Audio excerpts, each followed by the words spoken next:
The following program is meant for adult audiences only. If you are easily offended, you are choosing to be offended by continuing to watch. If jokes upset you, whether bad or good, you might end up crying. Being a bitch in life is difficult, I imagine, but you must find a way to continue. For all the haters and lurkers, hope you enjoy the show. For the Bigot Army, enjoy the show. Don't be a pussy. そうだ。テレビつけてもいいぞ。冒険アニメ。よりによって。サイレンサー付きの拳銃だと。ワクワク。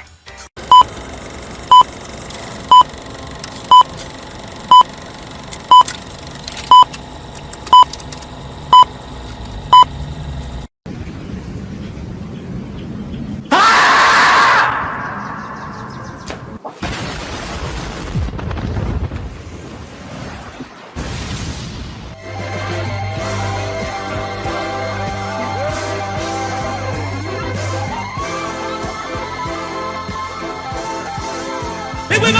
Mucha lucha, mucha lucha. It's the way of life.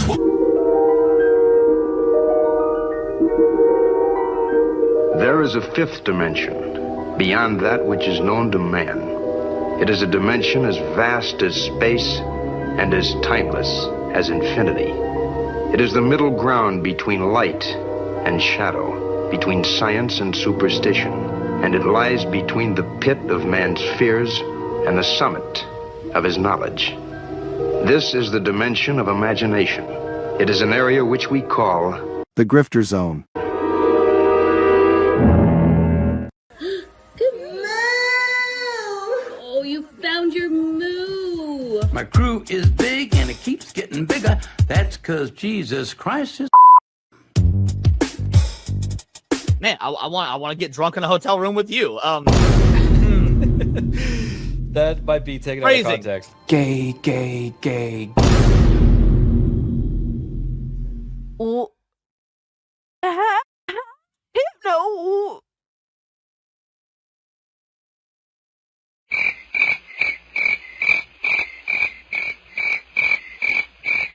How is it my fault? What? The bracket gifted this and I'm immediately called an anti-Semite? Come on, dog. Bruh. What are these characters? Nazi furry? Hypno, why would you do this to me? Said, welcome to Goonergate. Protect your booty hole. What's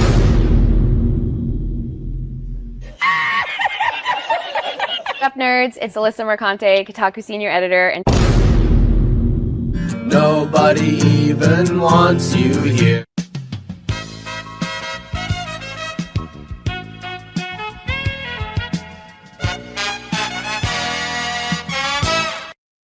And I would take her to Chili's, maybe. You know, like, genuinely, I just want the best for her. Genuinely. If it was consensual and you didn't hate the Jews, I'd fuck the shit out of you. I would. What did he say? People are gonna clip that. You know that I don't. Clip it. I know you don't. Come on. But that's the thing. Why can't we have fun? Bruh. That's an interesting way of putting. That makes sense. He's jealous. Fuck yeah. Been knew I was that bitch. I didn't need a man to tell him to fuck. And Hypnotic again, member for 1 month. Thank you. Enjoy First Berserker. What's that black stuff between an elephant's toes? Slow natives. Wait. Wild. Yeah. On the other end of the spectrum. Yes. Okay. I'd say that goes out of dad into dark, but sure, yeah. Okay. Definitely dark.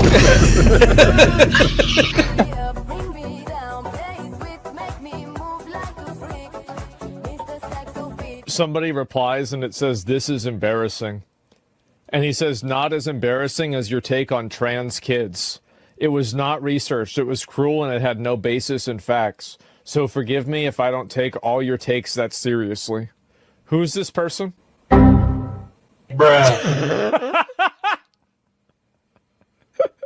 Look at the fucking thumbnail. God of Cock Meltdown. Oh my God, look at this. Oh man. Yeah, sure. Trans kids, for sure, man. Right, but you're giving an opinion on an article with a headline that's inflammatory. So the fact that you're giving an opinion on what's on screen, Did I focus on the inflammatory nature of the headline? Well, can I assume that everything in this article you would agree with? You shouldn't assume. It makes an ass out of yourself and me. Okay, so then down his timeline, you're gonna see a lot of ass and titties. Okay, me on my Twitter timeline, you ain't gonna see none of that. As a matter of fact, like I can show you, I can scroll down my entire news feed on Twitter. Why would you ruin my point? I'm trying. God damn. Why would you ruin it? I didn't do that. I don't know who this chick is. Why would you do that? I can't even edit it out. Ladies and gentlemen, we got him. Someone you love been canceled? Have you been the target of online harassment because of something you said or refused to be compelled to say by the mob? Did you mistakenly think you could be an individual, form your own opinions, and keep all of your phones? Did your social credit score tanked because you had a conversation with, subscribe to, or follow someone who suffers from wrongthink? Have you been called a literal Nazi because you think taking care of one's physical health is important? Have you tried apologizing for your transgressions only to find out you actually poured gasoline on the they-them flames? Have you ever had a politically incorrect thought or, heaven forbid, made an off-color joke? Well, we here at the Office of the Cancelled are here for you. As a member of the club, we offer exclusive trading cards, flak jackets, lapel pins, access to bomb shelters, as well as audio tracks from based artists that are sure to pump you up for a day at the range and get some of that much-needed two-way therapy.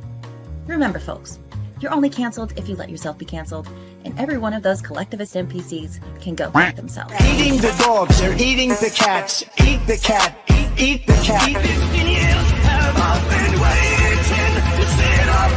I'll wait some time because the longer we wait, like the more realistic it'll be, you know, when he comes back to life. The touch of the black man in a woke story. The God hand shining down, shining upon thee. White man as you lay down. Cis white man and couple in background. Understand the power of a black man is a God hand. Pro-black Twitter! I breathe life into you. One touch is not enough from greatness.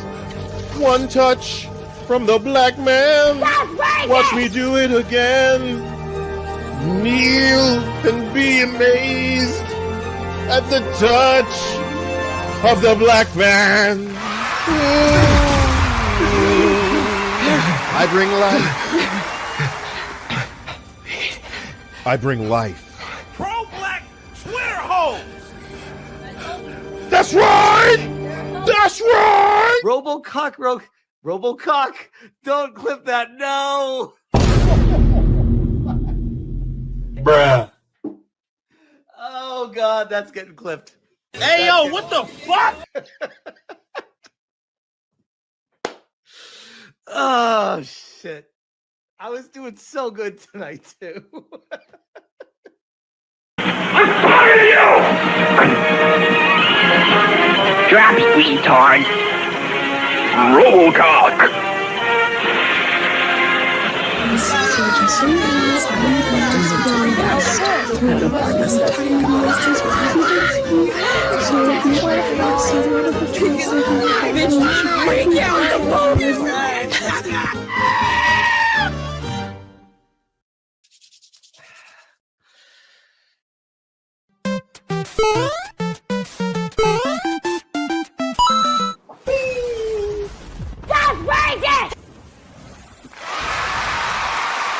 Ah, you were scared, huh? You were scared, weren't you? Admit it. Admit it. Admit it. You were scared that we were about to hear something disgusting, weren't you? Weren't you? You were scared. Come on, admit it. Admit it. Listen, it's okay to admit your fears. Don't worry about it. Welcome, everybody, to another episode of Hypnocast. That's right. We are live, boys. We're live. We're going to dive down the rabbit hole that is known as the internet. But before we do that, boys, come on, hug it out. Look at the chat. Look at the chat. Everybody's hugging it out, ladies and gentlemen. Hug it out, get close, and listen very closely. If you're watching on YouTube, like the stream. I know, shocking, very shocking. Crazy information out there. If you're watching on Rumble, like the stream. If you're watching on Twitter, like the post. And if you're watching anywhere else, you listen to this every day.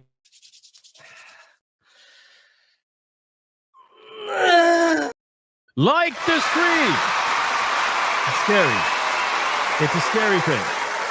It's a scary thing. Can I get a mic check, please? Mic check, titty check, balls check. What are we checking today, boys? What are we checking today, man? We got a lot. We got a lot going on. Okay, there is a lot going on. I can't get to everything, but I got three very interesting topics. A couple of small topics today. It's gonna be a busy day. Why is my chat on double twice? What is going on? Let me turn that off. There we go. There you go. Hypno repent check? Absolutely not. PS5 gamer check? Okay, fair enough. Death Stranding check. We're going to talk about that. Smash JT constipated check. Okay, fair enough. Fair enough. Too hot check? Okay. It definitely is too hot. You know what's crazy? So during Griffcast, and also while I was watching Cassie's stream, I don't even know how many people were talking about their powers going out. Everybody's power is going out. It's insane.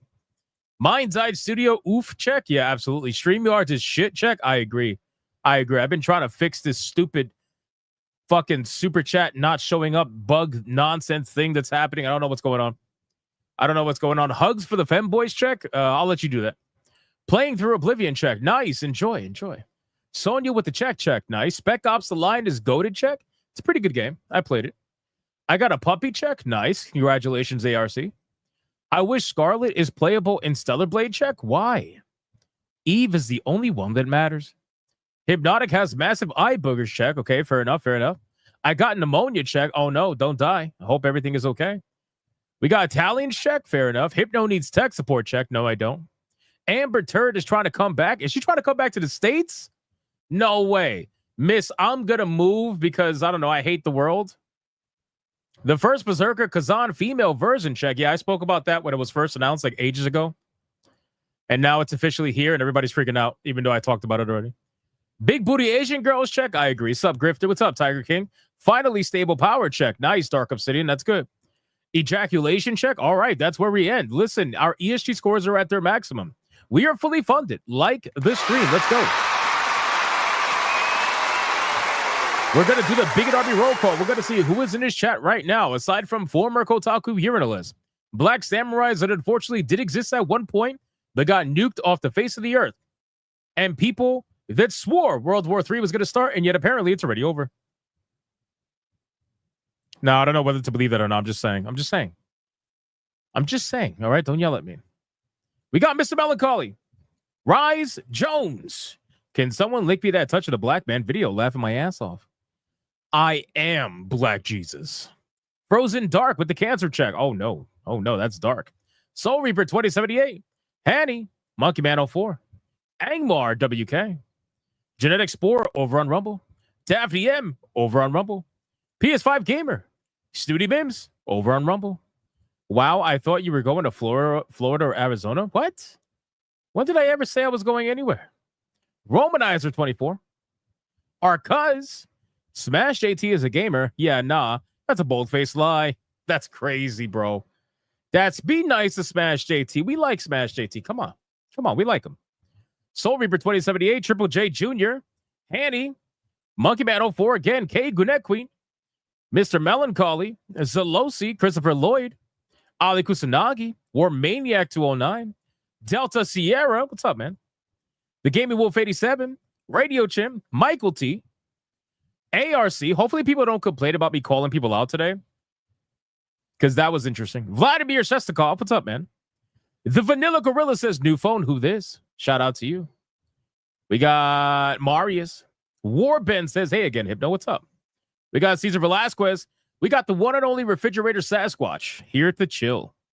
And then we also got the not Refrigerator Sasquatch account saying here as well. It's getting confusing, man, I'm telling you. We got Laughing Man. He says, in Iran due far away. Adam Juman over on Rumble. James. What's up, James? D-Mag. The Voice in the Water. We got Colonel Ruff. We got Frenchie 07. Blue Octopussy. Oliver Adam, Craig Browning, Old Man Cat says, I am exhausted, tired, but here, fuck it. We got the absolute fucking legend. I mean, I'm telling you, a true legend by the name of Bud. We got Bud in the chat, man. This guy has been killing it. My God, every stream on Griffcast, especially. At this point, he is the sponsor of Griffcast. Shout out to Bud. We got Lionheart. We got Beautiful Zexel. We got Rye Guy over on Rumble. We got the True Aztec Warrior. We got Expert Hall saying hello, chat. We got, who else? Valerian over on Rumble. We got Vince MTB. We got Nacho Ninja. Am I going to get called out again? Gee, I don't know. Are you? Are you? We got Elter08. Says, a Jack you what check? Listen, we got Coyote. We got Angmar WK again. Blackguard Blackguard 4 with the Heyo 07. We got Slipstream 29. We got Black Tailgate. We got Louis Messina. Razio. Melody Johnson. We got Preston A. What's up, Preston? We got Mookie Dookie over on Rumble. We got Octuaz, KFP. We got Hath Not Seen. We got Inferno Hell Knight. All right, guys, listen, I'm calling out 4 more people, and that's it. 4 more people, and that is all I can afford to call out. We got to get on with the show, boys. Otherwise, people are going to come in here complaining that I'm calling out and talking to people during a live stream. You know, I got to get to the content right away. Right away, they demand it. We got Valkyrie. What's up, Valkyrie? Valkyrie gifted like 5 or 6 games at Griffcast, and it was a dad joke attached to pretty much half of them. That's insane. We got Hypno's Cat. We got Kane Bladed. What's up, man? We got Johnny over on Rumble. We got Jeremy Hughes Review. What's up, man? We got Snooty Mims over on Rumble. We got who else? Chaotic Holy. My blood sugar hit 40 today, and I have no idea why. Bro, drink a soda. You'll be right back up there. We got Andrew Bonifacio. We got Nick Havoc. Also, go to the doctor. we got Alucard. We got let's see, who else is here? Let me scroll down. We got Ridvin Mehmet. What's up? We got Sonia Lisette saying, waiting. God, she's so fucking impatient, bro. I swear to God, women, bro. Women are just like unbelievable. We got, who else is here? Hypno Stripper Hamster. Nice. We got Mongo the Hungry saying, I'm here. Nice. We got HXC. We got Gunblade. Don't call me out, man. What the fuck you doing? I'm suing. Good luck with that. And then last but not least, we got the one and only Mr. Disaster 2000. We got King Demon Wing. We got Caesar Velasquez. We got the legendary Not Asmongold. Not Asmongold. That's insane. And then, of course, just because, you know, how could I not? We got Captain fucking Beef, ladies and gentlemen. All right, guys, listen. I called out as I noticed your changed profile picture yesterday. I just didn't say anything because I didn't feel like you wanted me to call it out. But it was obvious. It was obvious for 2 massive reasons. All right, guys, I called out as many people as I possibly could. It is now time to sacrifice your fellow Bigot Army member, and let's see who is going to get the final call-out money shot today. Who is it going to be?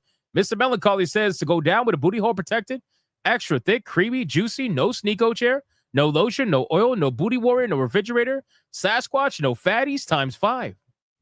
Fair enough. 1, 2, 3, 4, 5.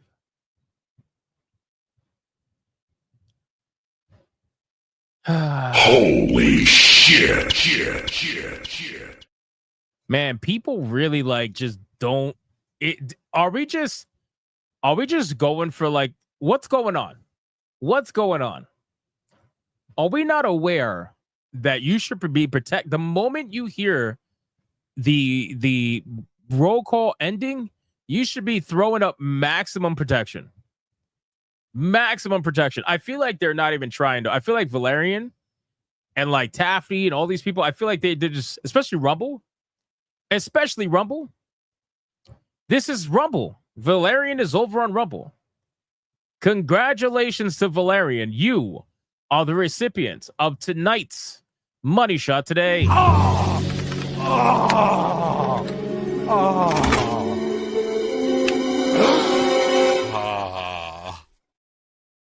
the? Like the stream. I feel like they just want the shake, man. I don't know. I don't really know what's going on here. All right, guys, listen, we got a lot we got to talk about today.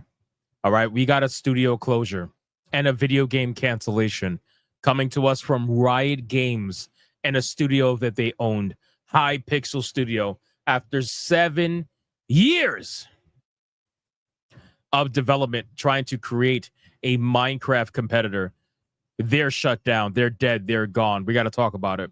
We're also going to talk about MindsEye because my prediction has come true, just like pretty much everybody's prediction has come true at this point in time. When you have a AAA or AA, or honestly AAA seems like, game release, let's just go with AA because of the cost of the game and the budget.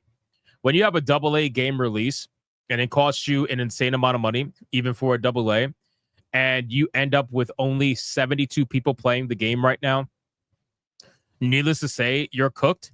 And we are officially at that fuck around and find out portion, ladies and gentlemen, because unfortunately for MindsEye and the studio Build a Rocket Boy, they are experiencing massive layoffs, and we need to go over it. Yes, massive layoffs. I'm not talking a little bit. I'm not talking 10 or 20.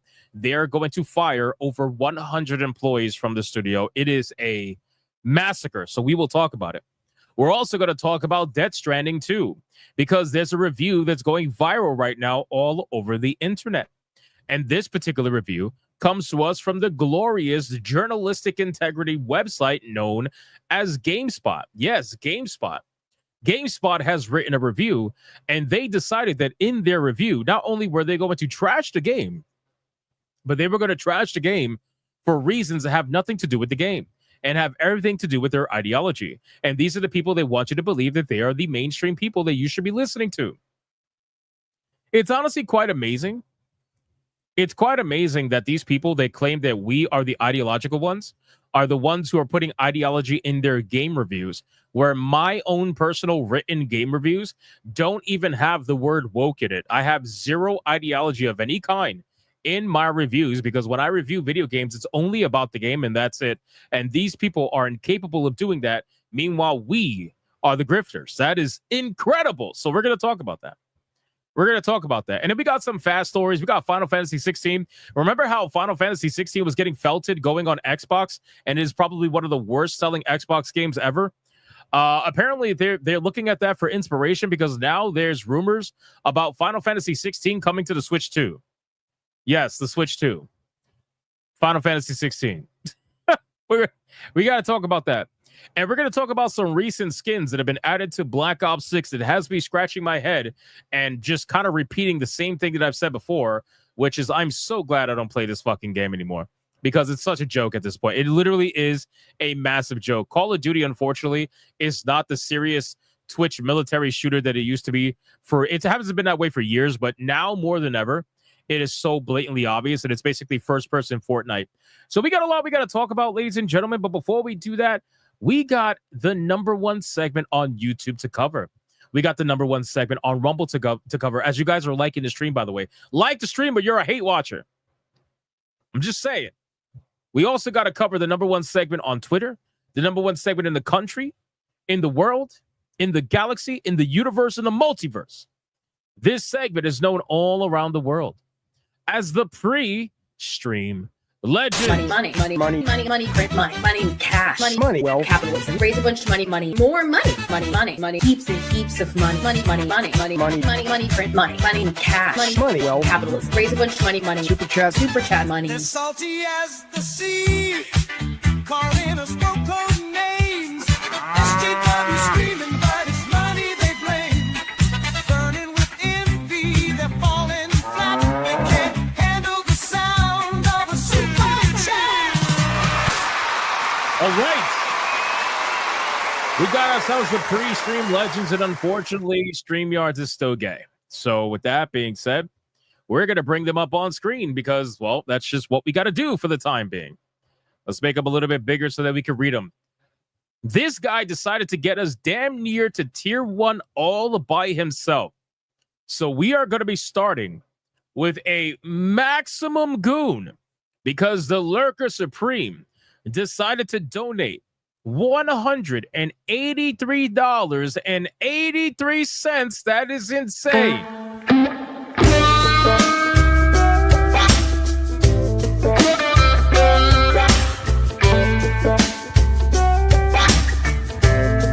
Holy shit.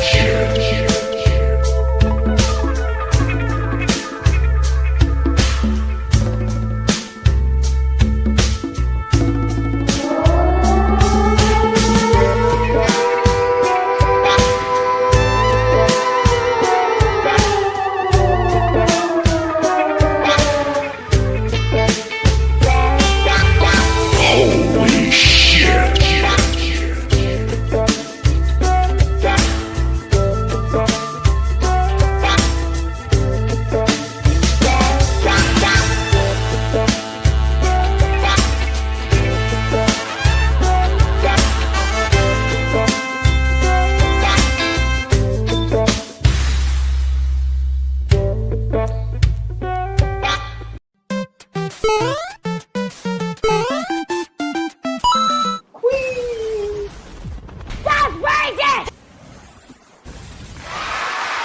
Lurker Supreme, man.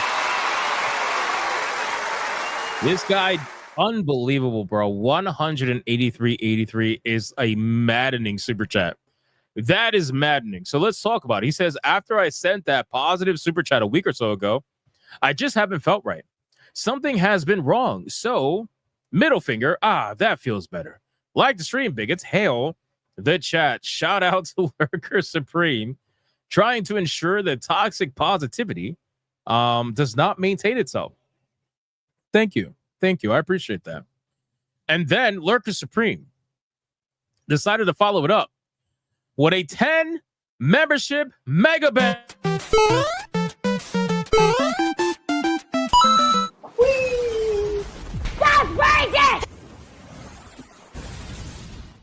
Shout out to Lurker Supreme with the 10 membership mega banger. That's insane, bro.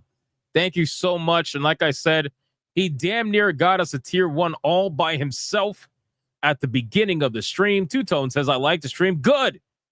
Good. Listen. You mean to tell me we seriously have this many hate watchers? I'll believe it. Listen, I would believe it. But we're at 190 likes and 400 people watching on YouTube alone. You mean to tell me that many 210 of you are hate watchers? That's crazy, bro. At least say hi.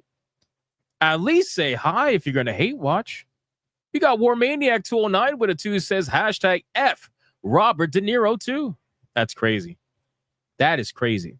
I'm going to like that, though. Warmaniac for a 2 says Leighton Gay also Hypno Chair for President 2028. It's not happening. It is not happening. I'm sorry. It's not happening. But what I will say is that StreamYards is a piece of shit. Let me tell you. I pay a good amount of money for this service, man. How much money do I pay for this service? Let me see. What do we got? So it's $50 a month times 12. $600 a year, ladies and gentlemen. $600 fucking dollars a year I pay for this service. And there's always something that's never fucking working. I swear to God, I'm going to find something else. And I'm going to cancel this shit if it doesn't fix itself. This piece of shit. We got BioT-Wolf for 19 with a 5 when 2 vegans get in an argument. Is it still called a beef? I like telling dad jokes. Sometimes he laughs. That sometimes it's not today. I'm sorry. It's not today. Sorry. King Demon Wing with the 5 membership banger. Let's go. My hands are shaking, but I'm still shooting. I'm still getting the headshots. It's like boom, headshot, boom, headshot, boom, headshot. Shout out to King Demon Wing, you absolute legend. Thank you so much. I appreciate it. I really do. Thank you, bro. Look at this. We got 204 likes, and some people left because I called out the hate watching. Why am I not surprised? Why am I not surprised? Do we seriously have 200 hate watchers in this chat? Boys, It's 5 seconds. Just take your finger, hit the like button, boom, done deal. Done deal. Ali Kusanagi continuing the membership train, which is insane, with the 1 membership. Thank you, Ali Kusanagi. I appreciate you, brother. And then we got Dark Obsidian for 4 months of legendary status. He says, whoever gave me the sub last night, thank you. Shout out to whoever gave Dark Obsidian the gifted membership. And then we got Adair Soto continuing the membership train again with 1 Hypnotic membership. Shout out to you. And then we got Ravixi with a DKK 20. Says Death Stranding 2 is even better than the first. I keep hearing things, man. I'm telling you, this is gonna be one of those games that I'm gonna dive down the rabbit hole, and it's either gonna go really good or it's gonna go really bad. And you'll know because I'm gonna write a review for it. We got Hypno Stripper Hamster for a 2. It's goon time. Make it rain for Poppy. Shout out to the stripping hamster. Thank you so much. I appreciate you. We got Louis Pasito with a 2. Lurker Supreme just earned a cozy femboy to cuddle. Wow. Are you excited for that, Lurker Supreme? I hope you're still in here so you can hear that for yourself. We got the Gaming Mason, the High Priest of the Cult of McDuggins for a 199. A new King Crown, 2025 NBA Champions, OKC Thunder. Congratulations. And then last but not least, a Bigot Army General. A General. Our cuz just hit 12 months of ultra legendary status. He says the road is paved with studio closures and fired game developers who hated gamers. Reap what you sow. I agree, bro. I agree. Shout out to our cuz. Thank you so much for 12 months of legendary status. That is an extremely long time, especially as a Bigot Army General. That is wild. That is the highest tier we offer. Thank you for that. And then let's go over to Rumble. We got Snooty Mims over on Rumble. He says for a $10 banger, Hypnocast for the win. Hail Rumble, land of free speech, and hail to the chat. Shout out to Snooty Mims, always holding it down on Rumble. Thank you for that. And then we got War Maniac 209 with $1. Says you still have been joining the chair cult. Lame haters. Yeah, I'm not doing it. I'm sorry, I'm not doing it. I apologize. Adam Juman for $1 over on Rumble says like the fucking stream, YouTube.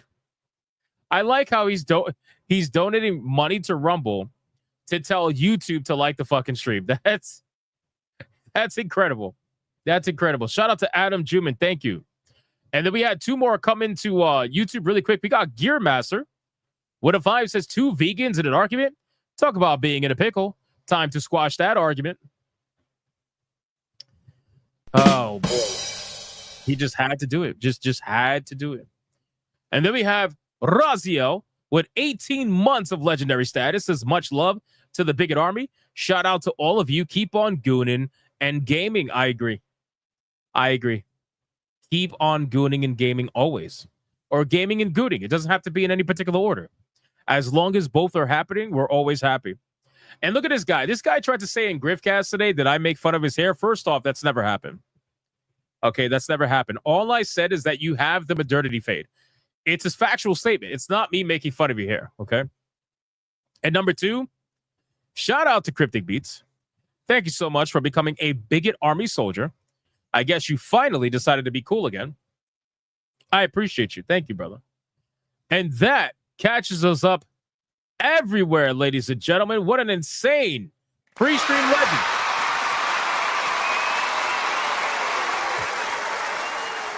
What an insane pre-stream legends, guys. All right.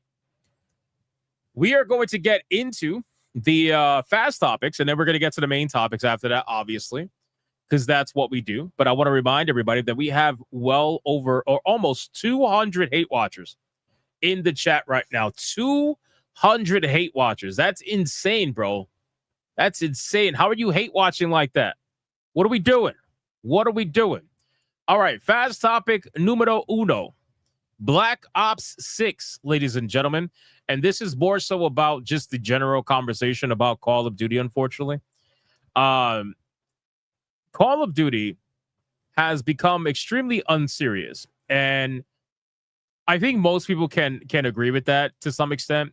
I understand it's still a popular franchise, and I'm never gonna say, oh, it's dying or it's doing whatever. I'm not stupid, right? I'm not gonna say that. But what I will say is like, God damn, man, do I miss the days of like Modern Warfare 1 and 2? You know, when it was actually a fucking military Twitch shooter. Obviously, it was never super realistic. It was never like trying to be Battlefield, but it was always at least grounded in some sort of reality, at least a little bit anyway, especially with the way that it looks. Well, as you guys remember, when they brought out the Teenage Mutant Ninja Turtle skins, I was like, what the fuck? And when they brought out like the Green Dragon and the whatever nonsense, I'm like, what the fuck? It's like this thing is like Call of Duty Fortnite at this point. But now it's gotten even more stupid, bro. Where apparently now they're adding Beavis and Butthead operators to Black Ops 6. You're literally going to be running around as Beavis and fucking Butthead, bro. Like, what are we doing, man? Is this seriously Call of Duty still? What is this, bro? What is this, bro? Is the volume working? There's no volume. Like, what is this, man? Seriously, like, how can you play Call of Duty and think that you're still playing? Like, how could you still feel like you're playing Call of Duty? I really feel like you're playing first-person Fortnite. But you know what? Listen, maybe what it is that I'm just too old for this. Maybe this is just aimed for the kiddies or something like that. Who really knows? Because let's be real. The reason why they do these skins is because they know that they're going to sell. You know, if you guys remember, about a couple of weeks ago, maybe even a month ago, I covered a story about how the Activision Blizzard developers behind Call of Duty, they openly admitted that they know the game is not serious anymore, that they feel like it's kind of dumb. They openly admitted that a lot of the stuff they've been adding to the game makes the game feel unserious. But at the end of the day, they don't care because it sells. It sells. They don't care, right? This thing's going to make a lot of money, of course, right? And just like the Teenage Mutant Ninja Turtles made a lot of money, it's the same thing here. Do kids know Beavis and Butthead? Maybe. Maybe they heard it from their parents and they're like, ooh. But let's be real, man. The cel-shaded graphics is going to just innately adhere to a younger audience no matter what anyway. So, yeah, activism themselves are fucking stupid. I mean, listen, at the end of the day, they are just... Does it sell? Yeah, it does sell. I don't know about this because it hasn't come out yet. But pretty much all the skins that Call of Duty has done that's licensed skins have sold fairly well. So at this point, you know, Call of Duty is just going to continue doing whatever nonsense they're going to keep doing. I could only imagine what they're going to add next. Can you guys imagine what they're going to add next? It's going to be ridiculous. So very sad to see. What's up, Mr. Rouge? How you doing? Good evening, brothers and sisters. What's up, brother? Hope you're doing well. Don't Mike judge them. Where's South Park? They can talk trash. I wouldn't be surprised if they add South Park skins. Honestly, I would not be surprised. They might add furries. Bro, the day that they add furries, I can't wait. So I could just laugh at the actual like little bit of remaining series players that are there. They're gonna look at it and see like, what the fuck am I surrounded by? What am I surrounded by? But yeah, I think they're gonna add stuff like South Park and whatnot. It's just hard because the models are very small for South Park, so you would have to like figure out a way to make them of normal height and see how that would work. But in any case, this is stupid. This is honestly stupid to me, but I understand that for Activision Blizzard, this is huge. It's going to make a lot of money, and they're very happy with that, I'm sure. Hold on, check this out. So we expect Beavis and Butthead to each have their own operator bundle, each priced at 2,400 COD points, which is equivalent to $20. Moving on. I'm just like, I can't. Modern day gaming, there are some things in modern day gaming that just make me fucking question, I swear. Anyway, moving on, we got Final Fantasy 16. Now, you guys remember we covered Final Fantasy 16. What was it, like about a week ago? Maybe a little bit less than that. We covered Final Fantasy 16 coming out for Xbox and how 16 is getting felted by Xbox. Like, it is performing terribly on Xbox. I think at the time that we talked about it, it only sold about 22,000 copies, give or take. That's basically it. It sold well below expectations, sold horribly for Xbox. It equated to about, what did they say? Less than 1% of what it did on any other platform on Xbox. Well, now, apparently there's talks about Final Fantasy 16 coming out on the Switch 2, which was teased by the producer. So let's scroll down and see what's going on. During a recent stream, Final Fantasy 16's producer teased a Switch 2 port for the game, saying that just Nintendo is left. Square Enix has begun its multi-platform push, no longer skipping Xbox for its Final Fantasy installments. The developer Shadow dropped 16 on Xbox this month and confirmed that 7 remake release for later this year. It seems that they won't be stopping at Xbox, PlayStation, and Steam, and have plans to release on the Nintendo Switch 2 as well. Now, the truth of it is that, I'll put it to you like this. I'm sorry for the Switch 2 fans. I know there's people out there that just bought the console, so if you take offense to this, it is what it is. Final Fantasy 16 is currently struggling to play on Xbox. You guys are aware of that? Like, Final Fantasy 16 right now is playing at 720p on Xbox, right? So and the Xbox is a stronger consoles, and I'm talking about the Series X, not the S. So if Final Fantasy 16 is playing at 720p on the Series X, how the fuck are we going to play this on the Nintendo Switch 2? How exactly is that going to happen? Like, are you gonna play this at what, like, fucking, like, what is the deal here? What is the deal here? 720p, is this 2007? It just struggles, man, because the optimization is really bad in that game. It's really bad in that game. When I played Final Fantasy 16 on PlayStation 5, there was a lot of moments where it lagged to shit.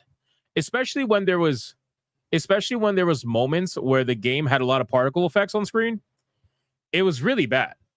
I think there is a certain section where Final Fantasy 16 does play at 1080p on Xbox. Let me see. Hold on. Let me see if I can find the article really quick so I can bring it up during this conversation. Because this thing is getting absolutely cooked. Let me see. Hold on. Here we go. Let's see if this brings up in this article. Yeah. Let me see.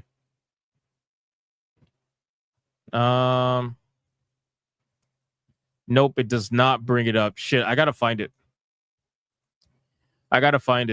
It does say that even in graphic mode, the game just runs at 1224p on the Xbox Series X.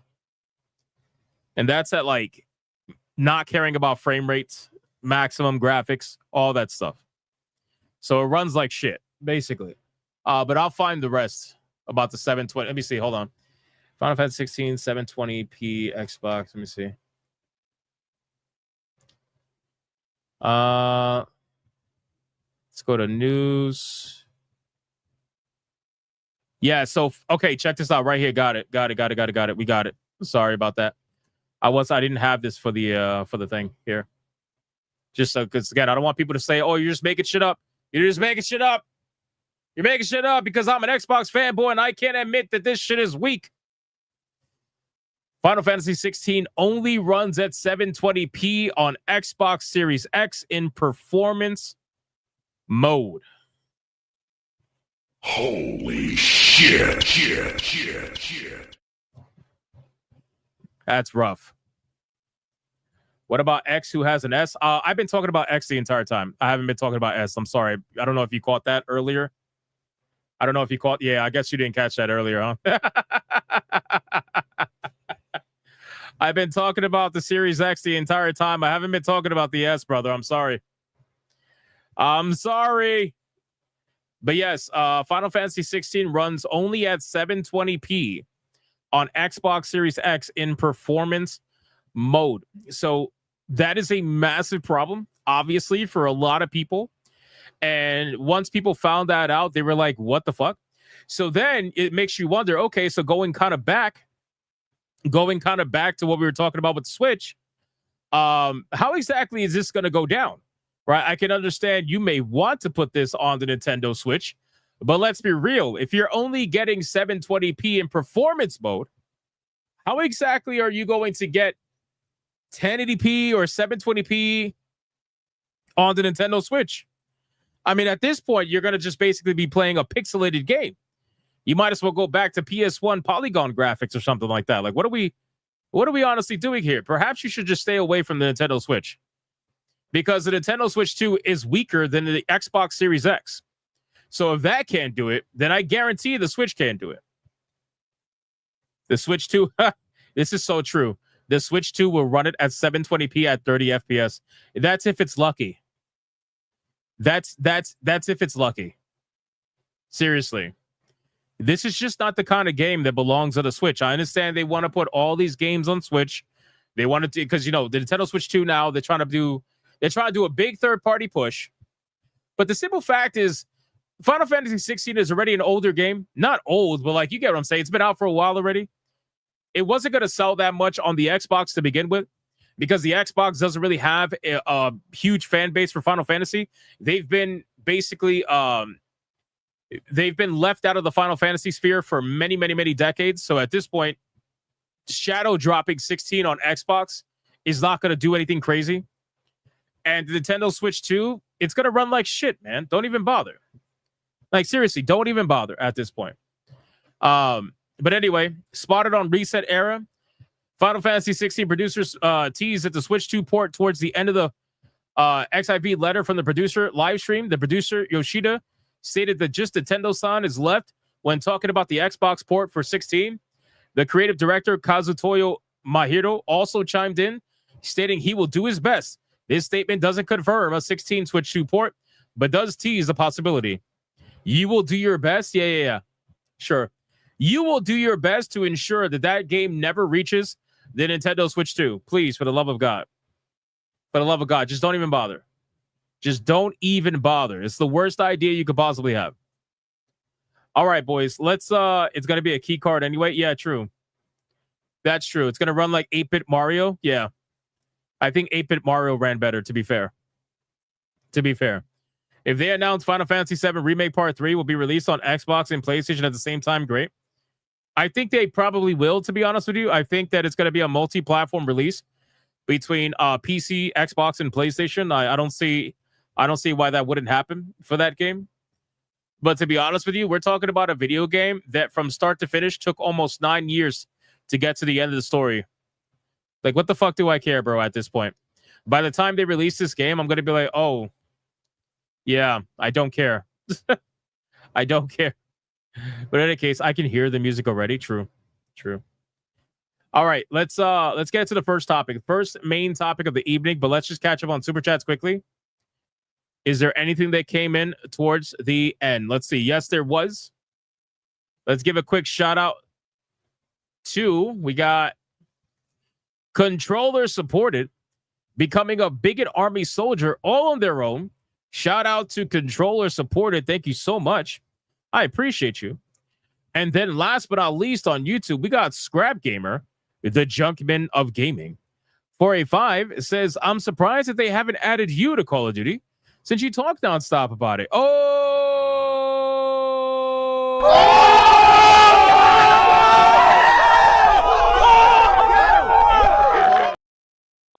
I really don't talk nonstop about it, though. But I appreciate the good burn.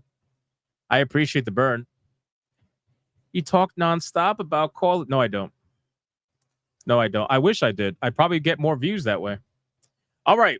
Now, let's get into the first topic. Let's get into the first topic, ladies and gentlemen. I know. What a roast! What a roast! Right on the chin, boys. Right on the chin. Dragon Master, hold on. Dragon Master for 9 months with the political update. Iran has agreed to a ceasefire. No war after all. Told you everything will be all right. Shout out to you, man. Thank you so much, Dragon Master, for the political update. I appreciate it. Thank you so much, brother. 9 months of legendary status. That is awesome. That is awesome. Okay. We're going to talk about Death Stranding 2 first. Because this one, oh, man. it pisses me off. Hold on, let me go here. So it pisses me off, this entire situation, because like I said earlier in the stream, when I do my reviews on video games, I leave all the ideology out the window, right? So I take whatever I favor and whatever I don't favor, and I throw it out the window, and I only ever focus on the content itself, right? The game, what it provides, what's good about it, what's bad about it, what's ugly about it. That's all I care about, right? Because when people read my reviews, I want them to be able to get the content. I don't want them to have to sift through a bunch of ideological bullshit to get to what the review is supposed to be about, which is about the game, right? But when it comes to these journalists, all the time they remind us exactly why they lost their position as the mainstream narrative, right? They like to complain all the time about how, you know, YouTubers and chuds have taken over and blah, blah, whatever. But it's like, bro, you guys are the reason why we are in charge now. It's not us. It's you. Because you have corporate overlords that you have to answer to, right? I don't have sponsors I have to answer to. That, now, granted, that's my personal choice. I don't have sponsors I have to answer to. I don't have any. There is literally no company I have to answer to other than YouTube, unfortunately. But even at that point, it's like these people have to answer to their overlords. They have to also maintain their access, and they care to maintain their access. Even when they're being negative, they still have to like give it a 7, give it an 8, because they have to do that, right? But the simple fact is, even though they have to maintain their access, one of the ways they do that is by ensuring that everybody who reads whatever their review is, because the only people that read these reviews are other people in the mainstream industry. That's the only ones. So like Hideo Kojima and his company are going to read this review. GameSpot's, you know, senior editors and executives, they're going to read this review. Other games journalists are going to read this review to steal talking points because they all know they didn't play the game. They all do this. But in order to maintain that access, they have to put the ideology in there. And it's rampant. It's rampant. This person left a review. We're going to get into it in the video. We're not doing the video yet. This person left a review for Death Stranding 2, which, again, you can have your opinions about Death Stranding 2. I'm not saying you can't say it's a bad game, and I'm not saying you can't say it's a good game. All I'm saying is, what the fuck does this have to do with the game itself? What the fuck does questionable tropes about women have to do with the game being good, bad, or ugly in any scenario whatsoever? Because what you consider questionable tropes about women, other people are not going to care about. And you are immediately making your entire review, doesn't matter how long it is, it doesn't matter how much information it is, you are making your entire review into an ideology piece the moment you put something like that in. It completely delegitimizes your review, even though, let's be real, you're not exactly legitimate to begin with, because we all know you probably didn't play the game very much. But that's neither here nor there anyway. So, all right, let's get into it. We're going to get into the video, ladies and gentlemen. So what we're going to do is we're going to check out the review score. We're going to check out the comments, which they are plenty. They are plenty. The comments are wild on this. And I also have a post on X going over the journalists and going over a segment that they put in their review that's going to make you go, wow, that's has nothing to do with the game. Most don't even play games. I agree. That much we know for the facts. All right, here we go. All right, ladies and gentlemen. So in today's video, we're going to be talking about Death Stranding 2. It's the brand new game that has come out or coming out from Hideo Kojima, obviously. And this is the sequel to the original Death Stranding game that is a very polarizing game for the most part. You have some diehard people that truly enjoy the game through and through, and then you have other people that call it a walking simulator that is super boring and it's terrible and all kinds of stuff. Well, Death Stranding 2 has promised to fix a lot of those issues that were found in the first game, and a lot of the reviews for this game are actually pretty high. A lot of people are giving it 9s and 10s, and that's if you even trust the mainstream gaming journalists for the 9s and 10s. But there was one particular outlet that's getting a lot of heat right now, and that is GameSpot. GameSpot decided, Diego Nicolas Arguello over at GameSpot decided that it was in his best interest to give Death Stranding 2 a 7. And you're probably saying, well, that's not bad. What's the big deal? Well, it's because he decided that it was in his best interest to make this into an ideology piece, where if you look at the good and the bad, you're going to notice that in the bad, he decided to write in this review, and he decided to ding this game for points because of questionable tropes around women. What that has to do with Death Stranding 2, I have absolutely no idea. So before we get into the video, special shout out to the 90,500 plus that are subscribed to the channel. If you're not subscribed yet and you're part of the 50% that aren't, consider hitting that subscribe. I'll greatly appreciate it. So let's look at the good and the bad for Death Stranding 2. And keep in mind, he gave it a 7 out of 10. The good is revisiting the world of Death Stranding is exciting. Photorealistic visuals are stunning, even on a base PS5 model. Core gameplay is still unique. Repetitive story beats, these are the bad. Repetitive story beats that are too close to the first game. Focus on weapons and spectacle detracts from uniqueness, which is so weird, by the way, because a lot of people had complaints that the first game had little to no combat whatsoever, and it was a walking simulator. Now this person is digging Death Stranding 2 for apparently focusing on weapons and spectacles that distract from the uniqueness of the game. So I don't know if he's saying that they're focusing too much on weapons, but I think that's a little bit weird considering that that was a big complaint for a lot of people who actually played the game, the first game anyway, which I highly doubt this journalist actually played the game more than just a couple of hours in the demo that was given to him. Friction is lost, rendering some challenges superficial. Questionable tropes around women, which we're going to get into in a couple of seconds. And boss fights that are unimaginative. Now, if there's one thing, again, I haven't played the game, so maybe you guys can leave a comment down below and let me know what you think.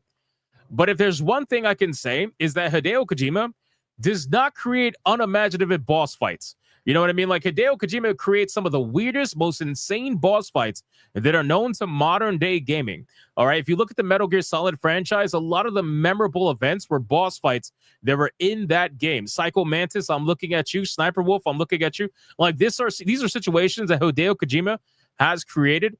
And I just don't imagine him to be someone who would make unimaginative boss fights. But what do I know? Again, I haven't played the game yet, but I do plan to check this franchise out. Now, Diego is getting roasted in the comments of his own article, of his own review, where a lot of people are basically yelling at him for making this an ideology piece for whatever reason he decided to do. This person says, just to put this context here, I mean, the reviewer can have his own opinion, hers, but remember, GameSpot gave The Last of Us 2 a 7 out of 10 also. So they're trying to make the comparison as if for some reason, by giving this game a 7 out of 10, that's a good thing because this person gave The Last of Us 2 a 7 out of 10, as if that's a good score for a game that supposedly they think is, what are you trying to say? Last of Us 2 is an amazing game? Nobody likes The Last of Us 2. Very few people do. This person even calls it out, Rothschild, and says a lot of people here didn't like The Last of Us 2, dude. First, opinions. Second, everyone's entitled to their own. You're probably a fanboy, but then again, about other people's opinions, cope with it. So then if we scroll down, it just got done reading the IGN review, totally different. 9 out of 10. Yes, IGN gave this game a glowing 9 out of 10 review. This person is shilling for Diego and says, Godspeed, Diego. You're going to continue to get some very unhinged responses for having your own opinion on how Kojima depicts women. Again, what does the depiction of women have to do with the actual game itself, the gameplay? What does that have to do with anything? Again, depiction of women, this is something that you yourself care about. You yourself care about. There are no gamers out there, actual gamers, that are looking for this game, Death Stranding 2, and wanting to know whether or not the depictions of women are progressive or not. Like that there's nobody out there that's looking for that. You putting that in there was just for you, yourself, and your fellow journalist friends, and that is it. And then if we scroll down, here we go. He's getting roasted. Questionable tropes around women. Here we go again. Then gaming journalists wonder why nobody takes him seriously anymore. Sigh, right? So if we continue to go down, you're going to see the comments. There's over 100 comments on this. It's insane. There's over 100 comments. People are clearly not very happy, but you also got people defending this as well. But if you go over to X really quick, we got a post here from Vanderhub who says game journalists are willing to tarnish the reputation of Death Stranding 2 simply to virtue signal for their ideology. So what is he talking about? Well, let's check it out. GameSpot doesn't like the portrayal of women in childbirth. This is the person who did it, by the way. Let me open it up on a bigger tab so you guys can kind of see what we got going on here so we can get a better idea of what we're dealing with here, because I feel like you need to see the multicolor hair and the piercings and everything under the sun, unfortunately, that have been tied to an ideology like this. You need to see it to understand exactly what you're dealing with here. This person, Diego, apparently writes for New York Times, not surprised, WAPO, Vulture, Rolling Stone. Interesting. I'm not surprised about the Rolling Stone one. There are certain journalists out there that say they're in the gaming industry that write for the Rolling Stone. But again, I don't know of anybody that goes to the Rolling Stone for their gaming news. But that's neither here nor there. Anyway, so it says this obsession with honoring past legacy also carries the baggage of some of the series' worst tropes, particularly around the portrayal of women, which the first game was guilty of. While I can't speak with authority about some of the sequel's plot lines, including one involving a phenomenon around childbirth, some scenes cause an exhausting deja vu. There's an unskippable photography minigame featuring 3 women posing in front of the camera, as well as a central character who often takes her shoes off as crew members make a running commentary about this habit. Oh my God, no way. No way, ladies and gentlemen. So what is the absolute crime that Death Stranding 2 has done that has gotten people so upset, like this person that has decided to say there are questionable tropes around women? Well, it's the unskippable cutscene of 3 women taking pictures. Wow. 3 women taking pictures has triggered this person enough to give this game a 7 and to make one of the bad things a questionable trope around women. That's rough. That's rough. I understand. I get it. Listen, if I look like this, chances are I wouldn't want to be exposed to anything regarding the female form whatsoever, because chances are I probably like hot dogs a lot. You know what I mean? So I get it. I totally get it. But listen, I think it's stupid. It's just, yeah, really unbelievable. So let's continue. Then he says that the character pans during cutscenes aren't as excessive as, say, the treatment around Quiet in Metal Gear Solid 5, The Phantom Pain, but it all just feels unnecessary. And since you're witnessing photorealistic depictions of real-life actors, it could slip into being a bit weird. So because the camera pans around the female actresses, which, by the way, if I know Hideo Kojima games very well, the camera also pans around male characters as well. But it seems like this person only has a problem when the character pans around the female characters.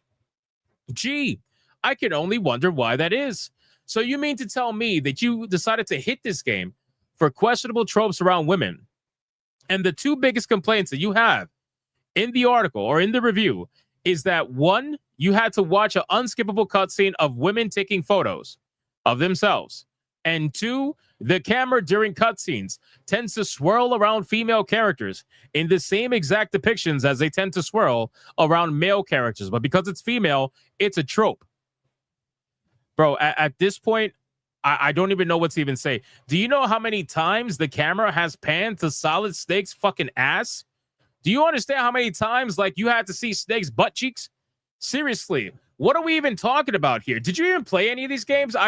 I'm telling you, man, these journalists, all they do is play the demo, and they go watch shill YouTubers that play the full games, and they watch them play the games, and then they write their entire review and put it out there. There's no way, bro. There's no way that you played any of these games if you're complaining about the camera angles for women when it's the exact same way with fucking male characters in Hideo Kojima games.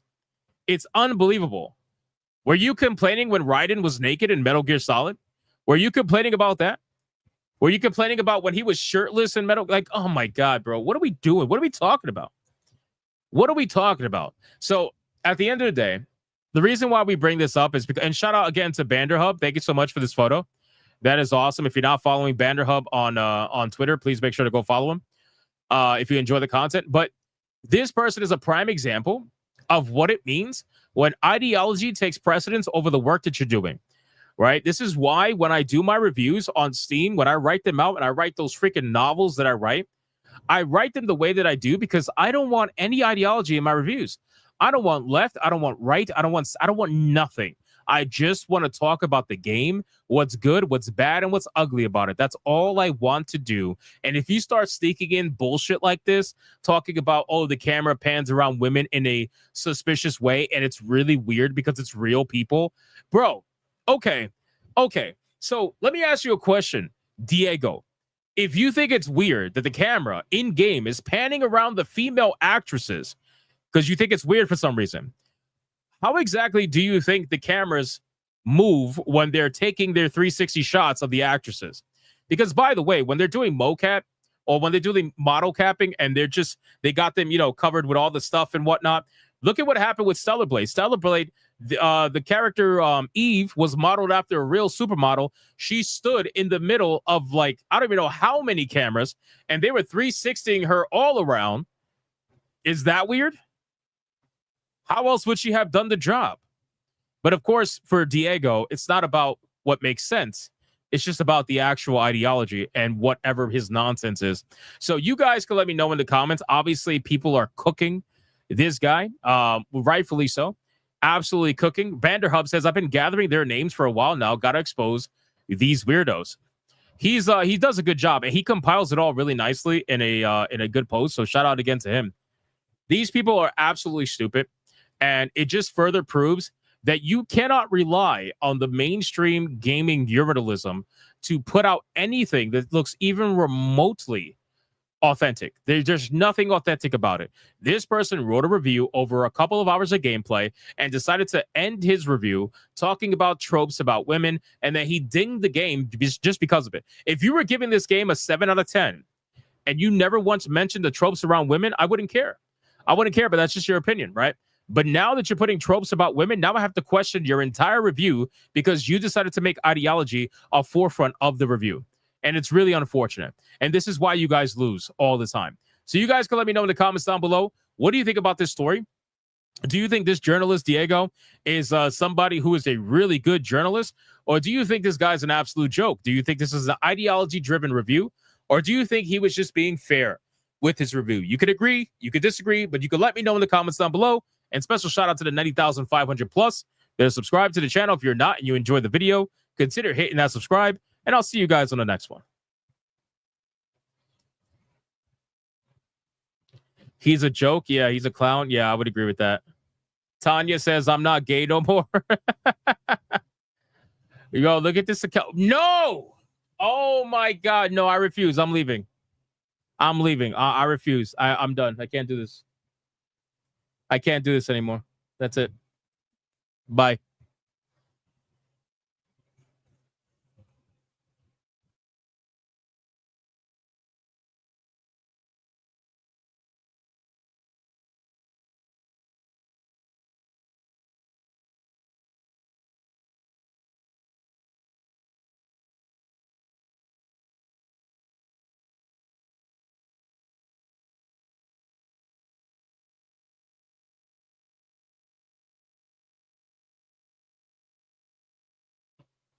Why, bro? Why? Seriously, no. Why?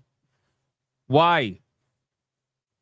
Why? Why do we have an account for Rebel the Rubby Ducky or Rubber Ducky? Why? Why? Why? We already have the fucking Sasquatch refrigerator. I forgot to leave a video playing. Damn, reaction fail. I'm sorry. Why? What is going on here?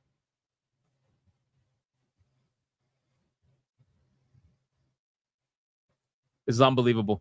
This is unbelievable. This is racist. That's what this is. That's what it is. That's what it is. It's racist, man. It's racist. Why is it like a lesbian duck? Because it is.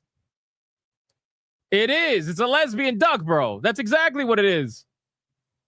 That's exactly what it is, man. It's from a game called Date Everything, where you fuck inanimate objects.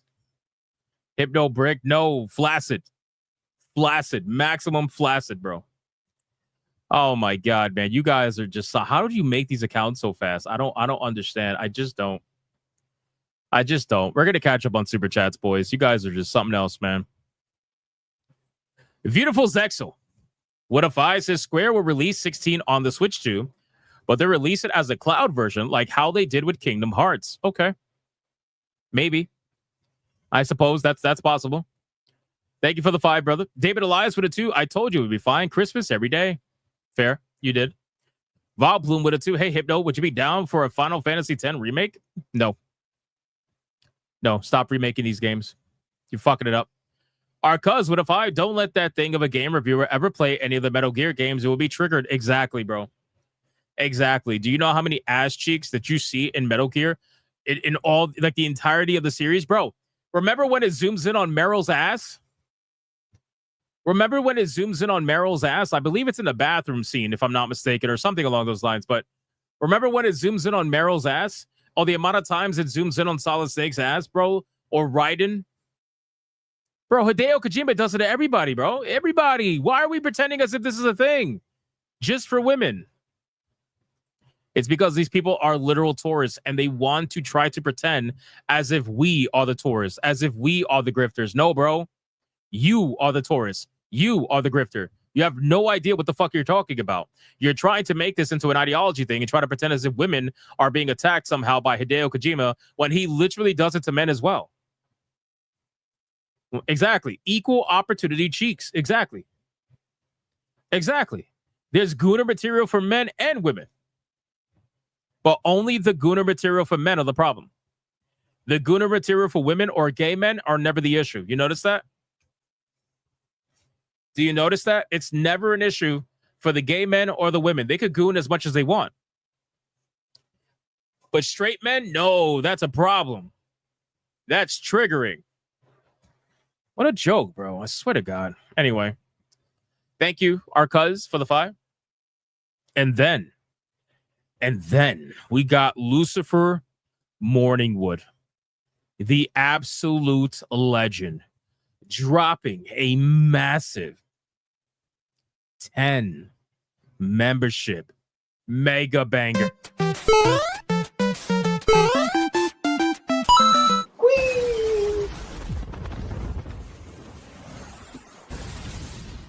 Shout out to Lucifer Morningwood, you absolute insane legend, with the 10 membership banger. Thank you so much, bro.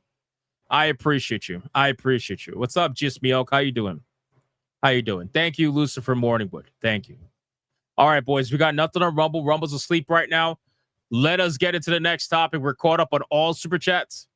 Let me X out of this ugly fucking journalist nonsense with Death Stranding 2. It's so stupid.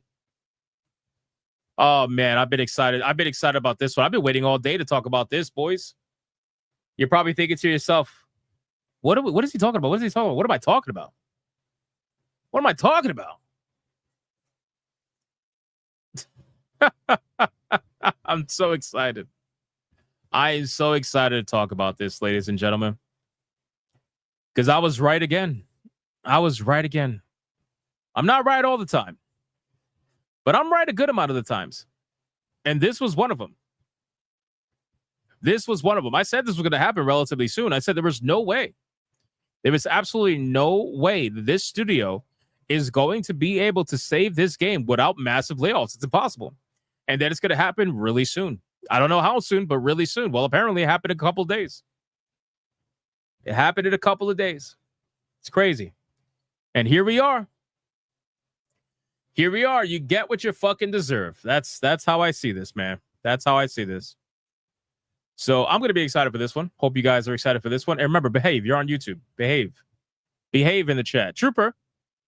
What if I sounds like Diego is into Mr. Fury hot muscles? He'd give that a 9 out of 10. Of course. Of course. He probably gives Date Everything a fucking 9.5 out of 10 or whatever. Most likely. He would give it such a high score. But I guess we'll see. Hypnodamus. Definitely a Hypnodamus this time, for sure. For sure. This fucking account, bro. I can't with this account. Goon on the cheeks. I can't. All right. Let's behave in the chat. Here we go, boys. I've been waiting for this. And I didn't have to wait that long. All right, ladies and gentlemen. So it is now time to do the report that we all saw coming. If you guys remember, about a couple of days ago, I talked about MindsEye and how MindsEye had less than 100 people playing this game. I remember talking about that. I think at the time it was about 80 some odd people playing the game, with about 100 some odd people playing within a 24-hour period. Those are abysmal numbers for a AA studio and a AA game. I don't think this game is quite AAA just yet. I don't think it had that kind of a budget, but it had a big enough budget for this to be such a massive failure that anybody looking at the numbers can easily see just how bad this was going to end up. If you look at the Steam numbers right now at the time of filming this video, the game currently has 72 people playing the game right now, with a 24-hour peak of 99 people playing this game. If I were to refresh it, the number went up by 1. So congratulations to MindsEye. But at the end of the day, this is nowhere near enough people to play this game. And it was very clear that certain things, certain measures were going to have to happen. And they were going to be drastic. Either the studio was going to close down or layoffs were going to sweep across the studio. Now, apparently, it seems like that's exactly what's going on. They're going to be letting go and suffering massive layoffs after the catastrophic game failure of MindsEye. So let's get into this video, guys. But of course, before we do, special shout out to the 90,500 of you that are subscribed to this channel. And if you are not subscribed and part of the 50% that chose not to hit that sub button, consider hitting that subscribe button today. I would greatly appreciate it. So we have a headline here from Insider Gaming. And when I saw this headline, I got to tell you, I cheered a little bit because I suffered through MindsEye. I even platinumed MindsEye. And this particular game had such a great skeleton. You could clearly see that it had something there. It had something that could have become a good game. But unfortunately, it was rushed out the door about a year too early to try to recoup its money. But all that ended up happening was it got felted. That's basically it. MindsEye developer Build a Rocket Boy begins layoffs following the catastrophic game launch. Build a Rocket Boy, the developers behind the recently released MindsEye, have reportedly begun a redundancy process following the game's disastrous launch. Now, you're probably asking yourself, well, how many people? How many people? Is it just a little bit? Is it a lot of it? Is it everybody? Is it 5 people? Is it just a community manager? Who is it? Well, they are going to be firing over 100 people from the studio. That's how big of a failure this game is. According to IGN sources who say that the studio could see over 100 employees affected during the redundancy process. Although the studio has not provided an exact figure, the redundancy number has been speculated upon due to a 45-day consultation process that begins on June 23rd. According to UK law, the consultation process is triggered when an employer intends to lay off at least 100 employees, says IGN. Build a Rocket Boy currently has around 500. Oh my God, wait a second. I might have to revisit that AA, AAA comment. This studio has 500 employees that are trying to survive on a game that has gotten a maximum concurrent count of 3,302 players, with an estimated sales of anywhere between 20,000 and 60,000 on Steam. That is crazy. That is crazy. Why do you have 500 people working on this? What do you do? What do you do? I don't understand.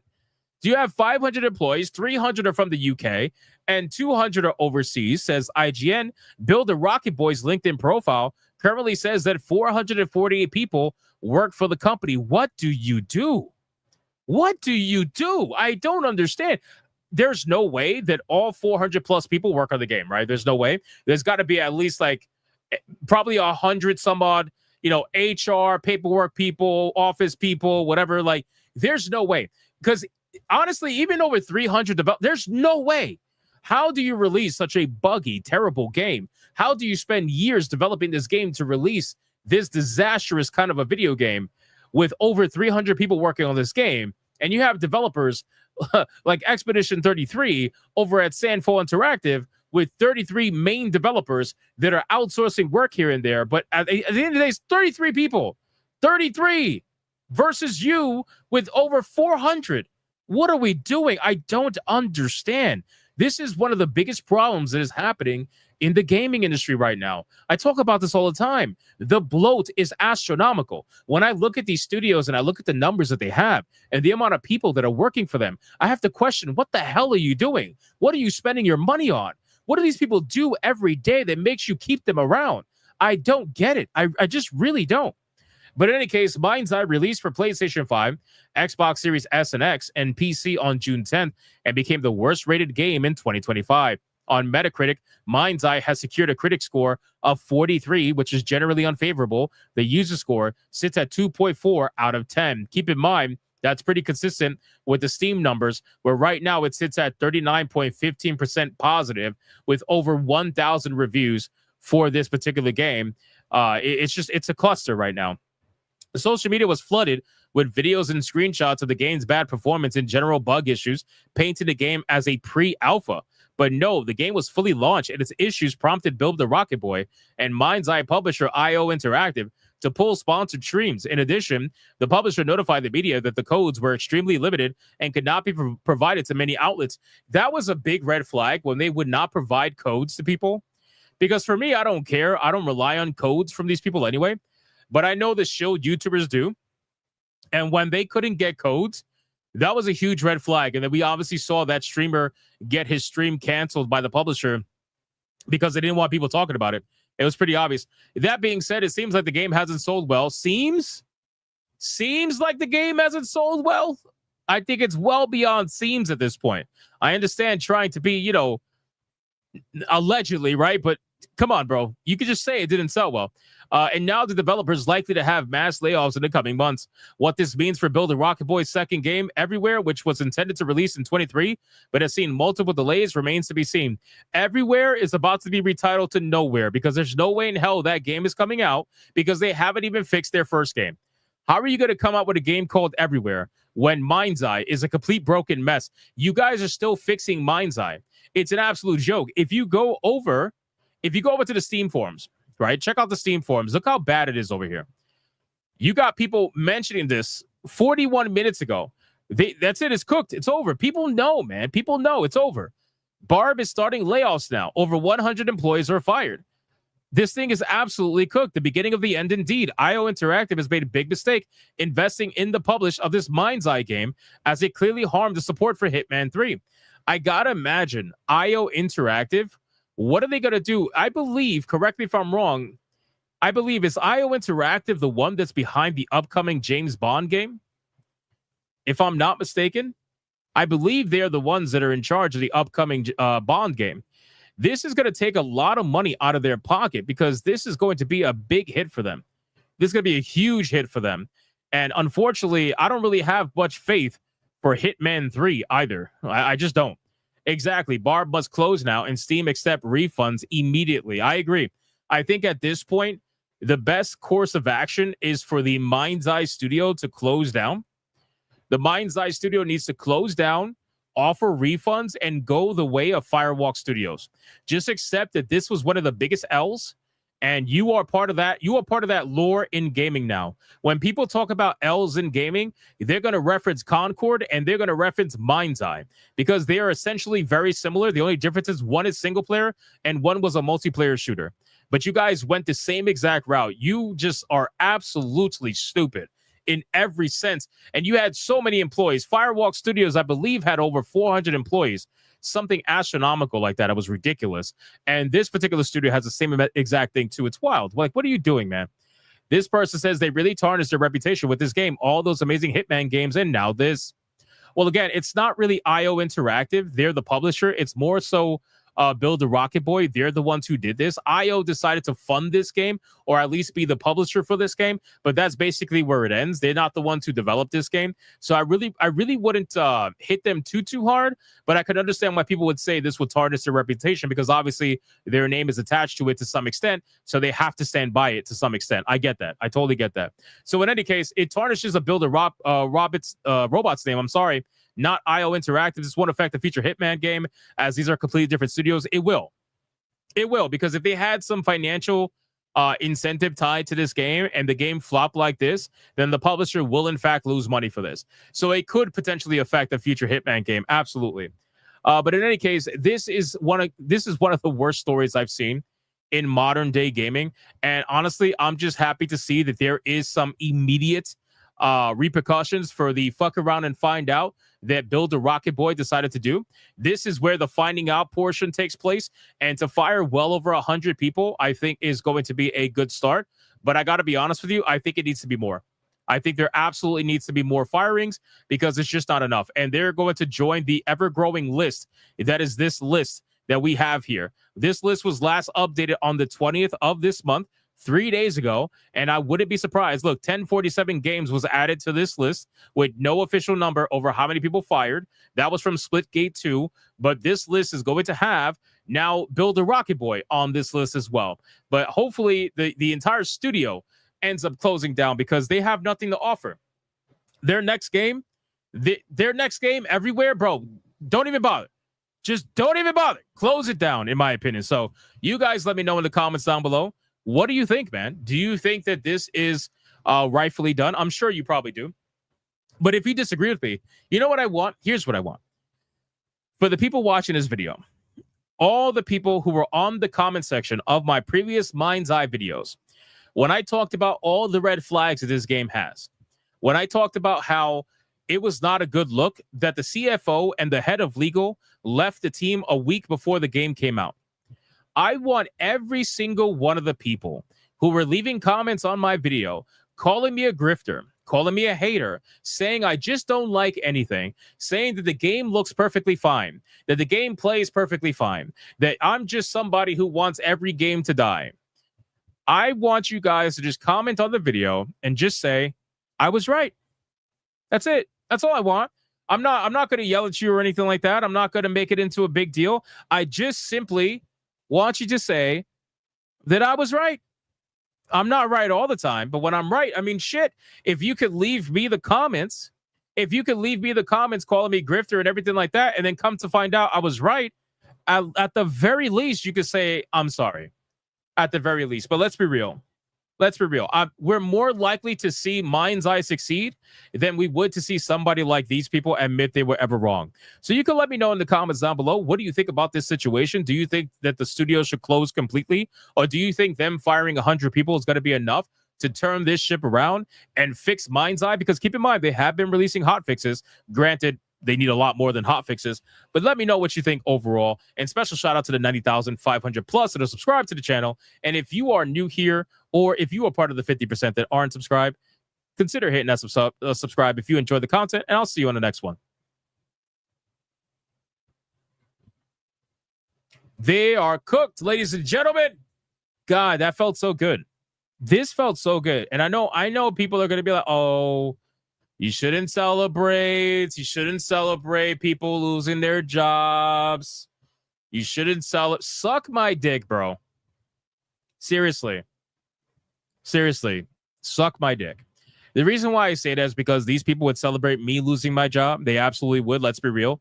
Number one. And number two, these people, what they decided to do when they put this game out there, knowing that it was a broken product, and then they tried to pretend like they were totally shocked. Oh my God. They were totally shocked. They're like, wow, this is not the expectation we had for our game. We're going to fix it. We promise. Bro, they lie to you. They lie to you every single day. They lie to you every day. So why would I give a fuck what these liars say? I don't care. I don't care. These people want me dead. You think I care? I don't care. They need to, at the end of the day, man, I don't have empathy for a corporation. I understand that people are behind the corporation, but those people don't have empathy for me. They don't have empathy for any of us, really. So why would I have empathy for them? I don't care.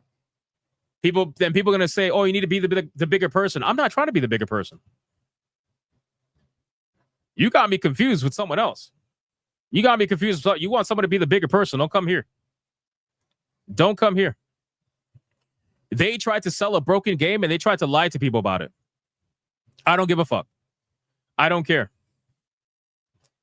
And then people, and yeah, they also, again, this is a great point. Adam Juman, this is a great point. So I actually gave, if you remember, I gave Bill the Rocket Boy CEO the benefit of the doubt when Insider Gaming made that false report about them blaming Rockstar for the negative reviews. Remember that? Remember that? I gave them the benefit of the doubt because I'm like, Insider Gaming has no proof of this. So I'm going to give them the benefit of the doubt and say that maybe there is some, maybe what he's saying is true, right? But then we're going to find out when the game releases because that's going to be the truth, right? If people are leaving bad feedback on the game and saying it's broken, and he's saying that the people leaving that feedback are fake and that they're from Rockstar or whatever, or they're from outside sources, I'm going to give him the benefit of the doubt, and then we'll see when the game comes out. Lo and behold, the game comes out, and it's worse. It's worse. So at that point, now I don't give you the benefit of the doubt. Fuck you. You knew exactly what you were doing. You released this game broken, and you wanted people to pay for it. Get the fuck out of here. Get out of here with that shit. Now you get no benefit of the doubt. Now when you release your second game, you are immediately in the shit pile. And that's if you even release a second game at this point. You are now Bethesda. I'm going to assume everything is broken. I don't even care if it's not out yet. I'm going to look at your trailer and I'm going to break apart every little fucking jank that I see. Because you guys wanted to try to swindle people. You guys actually wanted to grift people. I know that word and its meaning. I know. You guys tried to con people out of their money. You tried to con people out of their money by promising them one thing and releasing a broken shit game that you knew was broken. Yo, we got Comics Dad Channel rating us on Rumble. Shout out to Comics Dad Channel. What a fucking legend, bro. Thank you for that. I appreciate you. All right, let's catch up on Super Chats, and then we're going to get into the final topic of the day. Guys, we got some great topics today, man. This is a lot of fun. Did I see Smash Gate T in the chat? Was Smash Gate T in the chat? Where's Smash? Where's Smash? Let me scroll up. I got to look for the gay profile picture. Got it. Got it. Smash JT, Gay T says they absolutely would celebrate if you got canceled, Hypnotic. True. True. And that goes for any one of us, by the way. That also goes for people that aren't even YouTubers, by the way. Because the ironic thing is how many times do these particular haters, journalists, whatever you want to call them, how many times do they bring up our audience and how stupid they are? How many times? How many times? All the time. They bring up how stupid our audience is. They call them disenfranchised young men all the time. They talk about how broke they are. They talk about how fucking dumb they are. They talk about all kinds of shit. They bring up the audience all the time, bro. They attack the audience because at the end of the day, they wish they had the audience. That's just what it is. And that's why when these people get fired, I tell them to suck my dick. Plain and simple. Imagine a gaming urinalist calling you broke, bro. That's like a homeless guy calling you homeless. What the fuck? Shout out to Trooper again for that banger. Our cuz just dropped a massive 20 membership mega banger.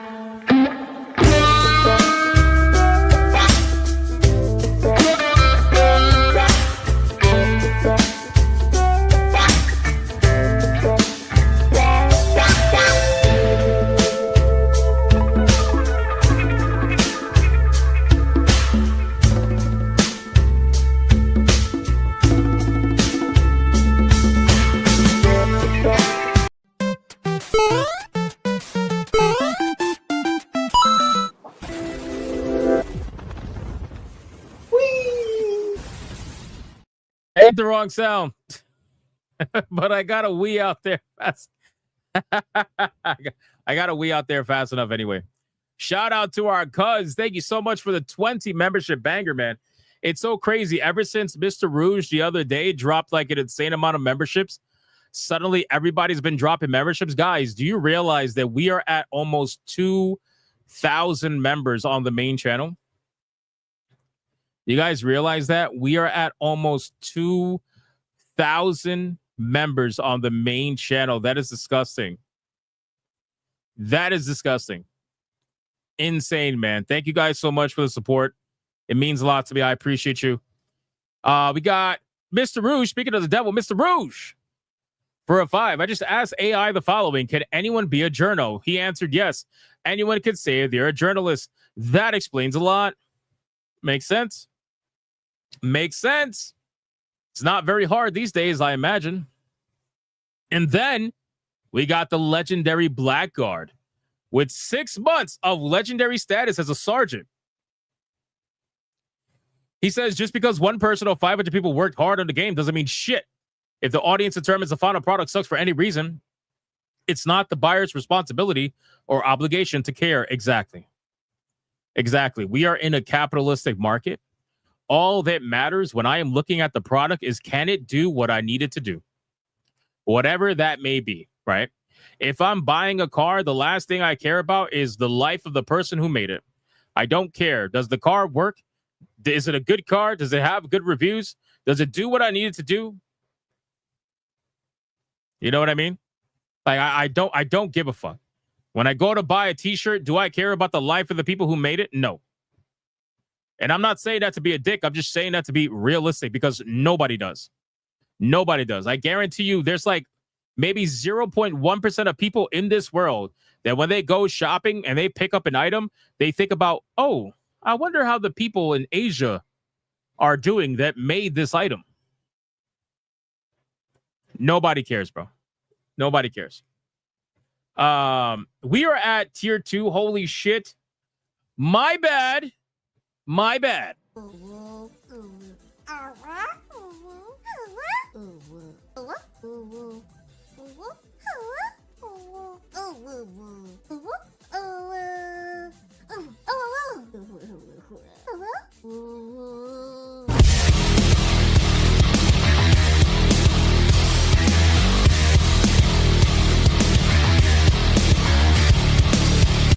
Shout out to you guys. My bad. I didn't realize we were at tier 2. Sorry. I know you guys were yelling at me, but I ignore it during videos. Just being honest with you. I told you guys. Just being real. Tier 2, man. God damn. How many streams is that in a row? How many streams is that in a row officially? Let's see. That would make it, let's see. That would make it 390 tier 1s in a row. And 76 tier 2s in a row. God, where's my holy shit? Guys, we are 10 streams away from hitting the magical 400 tier 1s in a row.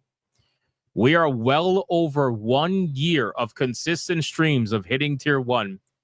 And 76 streams of hitting tier 2. We are 2/3 of the way to hitting 100 tier 2s in a row. That is crazy. That is crazy. We're getting closer and closer to trying to catch up to Camelot's streak. He's at like 400 something. Exactly. We're coming for you, Camelot. He's at like 400 something for his naked snake or whatever. We got to get him. We got to get him, man. We got to get him. It's unbelievable. You guys are insane. Morning waifu battle celebrate. Bro, you want a morning waifu battle so bad. So bad. All right, let's catch up on the last little bit of super chats. Give me 1 second, and then we're going to get into the final topic. Yeah, we got Kratos Raptor for a 2 on Rumble. YouTube is acting like an ass on mobile. Shaking my damn head. Anyway, I'm all gas, no breaks with it. You know what I mean? This fucking guy, man. This fucking guy. Shout out to you, bro. Thank you so much. I appreciate you. And then on YouTube, hold on, let me bring it up on screen so we can see it. We got Zalosi with the 5 membership. My hands are shaking, but I'm still shooting. I'm still getting the headshots. It's like boom, headshot, boom, headshot, boom, headshot. Shout out to Zalosi. Thank you so much, man, for the 5 membership banger. You absolute boss. I appreciate that. And then Lucifer Morningwood with a 5. How close 2K members are we exactly? Asking for a friend. I can tell you. Hold on. Give me 1 second and I can tell you exactly. Just 1 second. Hold on. We are currently at 1,871 members. That is what we're at right now. 1,871 members is fucking insane. But that's where we're at. So that's how much of a difference. We are 129 members away from 2,000 members. Crazy shit, man. Absolutely crazy. Our cuz dropping a $2 banger says it puts the cat ears on or it gets the hose again. I put them on. Stop. I put them on. Don't yell at me. And then we got Comic Stat. For a $10 banger. Shout out to everyone dealing with the heat across the U.S. Get into AC and even walk in a freezer if you have one. Even if you got to rent space in one at your favorite restaurant, hail the Bigot Army. Yeah, like I said earlier in the stream, man, it's pretty bad in a lot of different areas. I don't know where you guys are. There were some people that were in my Griffcast chat, and they were talking about their power going out. I know Dark Obsidian was complaining about his power going out. I was trying to watch Cassie's stream today. Her fucking stream went out twice because her power went out. You know, it's wild. So it seems like it's everywhere, man. Stay cool. No matter where you are, unless you're in Alaska, then you're fine. Your balls probably are frozen, but it's okay. It's okay. All right. We are fully caught up everywhere. Thank you guys again for your insane support. I appreciate you. Power also went out here in Wisconsin. Damn, man. It's crazy. Yeah, so many people are losing. Colonel Ruff says, I have my fans. That's good, bro. So many people are losing power. I gotta imagine if you're in a city state that you're probably gonna have it the worst, depending on how the grids are where you are. But if you're in a city state, you're probably gonna lose a lot of power right now, depending on the situation. Because everybody's got their ACs on maximum, and then at nighttime it gets dark, so people put their lights on too. So that makes the grid get a little bit stressed. Oh shit! Dark Obsidian says shit went out again. His power went out again. It's crazy.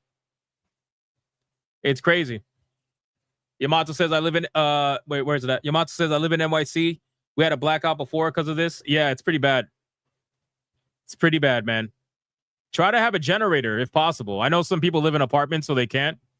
But if you're able to, always try to have a generator. Comic Stats has got to go. All right, peace out, brother. Thank you so much for the raid, and thank you for the 10. I appreciate it. All right, we're gonna cover the last topic. Comic Stat channel for $1 on Rumble says gotta hit you here too, brother. Thank you, man. Thank you. That's funny. Thank you. I appreciate it. All right, last topic of the evening, ladies and gentlemen. We are going to talk about Riot Games shutting down their Minecraft competitor. Let's see what we got here. So this one kind of took me a little bit by surprise, to be honest with you. It took me a little bit by surprise because I forgot that this game was even being developed, to be real with you. I forgot they were even working on this game. I know they announced this game 6 years ago. Almost 7. Which we're going to go over the trailer so you can see exactly what this game is like or what it was supposed to be like. But they canceled this game. Now, what Riot Games is known for, and it's so funny because Riot Games has some hardcore shills. But what I'm about to say is true. Riot Games is only known for stealing someone else's idea and trying to make it better. Like that's literally it. League of Legends is Dota, right? Valorant is Counter-Strike with Overwatch skills. Like the gameplay is literally Counter-Strike from the gun perspective, like from a gun gameplay. And then they were trying to do it with Minecraft with this game. Hypixel was basically supposed to be their version of Minecraft. That's what they were trying to do. You thought Terraria was the Minecraft competitor? I'm just saying that Riot was trying to make their own Minecraft. regardless of Terraria. But Terraria is a whole, like, you could say it's a Minecraft competitor, but it's a completely different aspect, like completely different camera, completely different everything. Like, if you want to be a Minecraft competitor, you have to be a 3D, not a side-scrolling thing. Not a side-scrolling thing. League came first, though. So League came first before the original Dota. Is that what you're saying? Because I'm not talking about Dota 2. I'm not talking about Steam's Dota 2. I'm talking about the original Dota.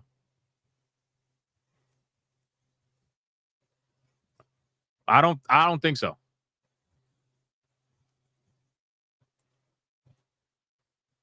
The original Dota is the OG. Not the OG. I wasn't talking about the, like, again, I wasn't talking about Dota 2. I was talking about the original. Like, I'm talking about the Warcraft Dota. That's it. Jesus Christ, man. People, why does this happen every stream, man?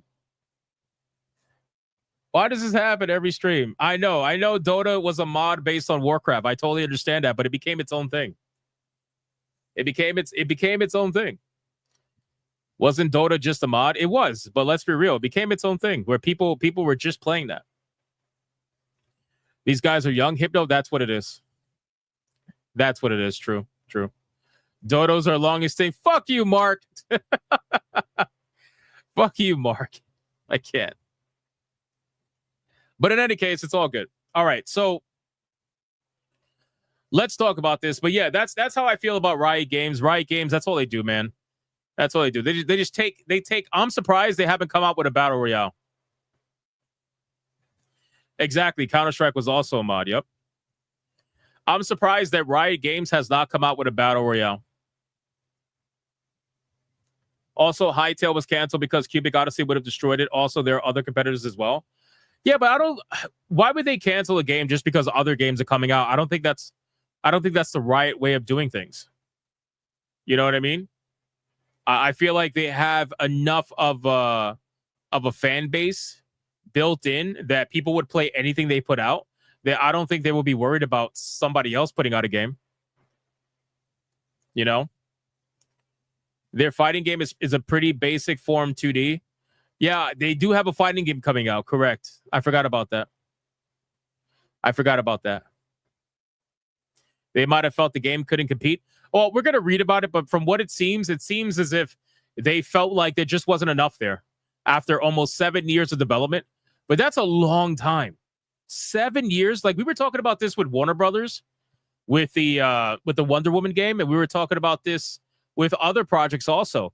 The Black Panther game, right? 3-4 years of development, hundreds of millions of dollars. Where the fuck does this money go? How do you not move past like the early stage of development when you have this much money, hundreds of millions of dollars available? Like, Riot Games has a lot of money. Riot Games is not broke. Riot Games is not broke in the slightest, right? Let me see if they have. Let me see something. Hold on 1 second. What is this? Oh, good. Okay, we're gonna read this. Yeah. So we got. I forgot to bring this up. We got the actual update from Noxy over at Hypixel Studios. So we'll talk about that, and we'll look at the gameplay as well, so you guys can see what it was supposed to be. I remember they released, I think, gameplay about a year or two ago, and it looked terrible. All right, let's get into it, boys. Let's get into it. The ears are coming off from the video, and behave in the chat. All right, behave in the chat. You know what's crazy? I'll watch my videos back when I'm editing them, and I'll look in the chat and I'll see the wild shit you guys say. I swear to God, man. You guys are crazy. Let me drink water and we're going to go.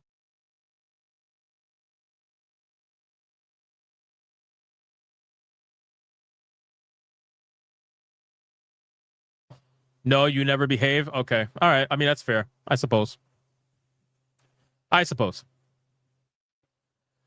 All right, ladies and gentlemen, so we got ourselves a very interesting story coming out from Riot Games. Now, Riot Games, you know, the creators behind League of Legends and Valorant, those are the two main games that everybody knows them for right now.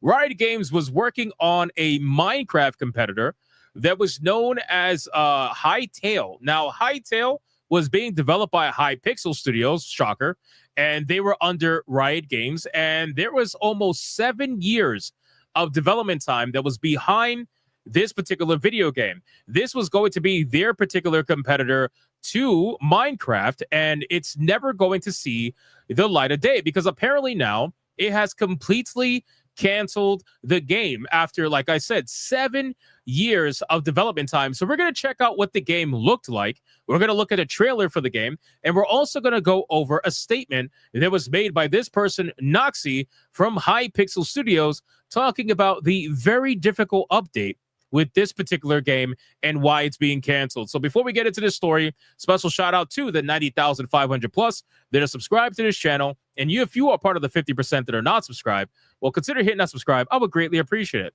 So let's look over initially Noxie's post and see what he has to say about all of this particular nonsense. He says, "Hey, everyone.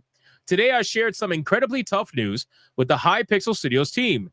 We are ending development on Hytale and beginning the process of winding down Hypixel Studios over the next few months." So wait. So it's not just the game shutting down. It's the whole studio. The whole studio is going down. That is, wow. Okay, I didn't realize that. So now we got a double dipper. We got the game getting canceled and the studio getting shut down altogether. This is not the outcome any of us wanted at Hypixel or at Riot wanted, but after years of pushing forward, adapting, and exploring every possible path, it became clear we couldn't bring Hytale to life in a way that truly delivered on its promise. Now, before he gets into this whole sob story, because they always do this, man. They always say game development's so hard. Oh, feel bad for us. Let's see the trailer for this game that apparently came out about, what, almost 7 years ago. Let's see the 1 second. We're going to bring it up on the screen so you can hear the audio. And let's see exactly what we got going on here. Here we go.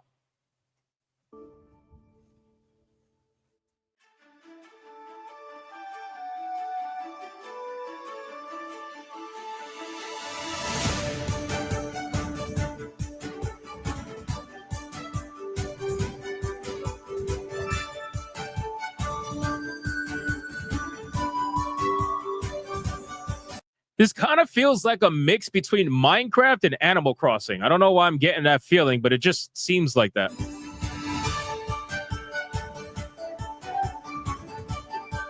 Well, definitely more Minecraft now.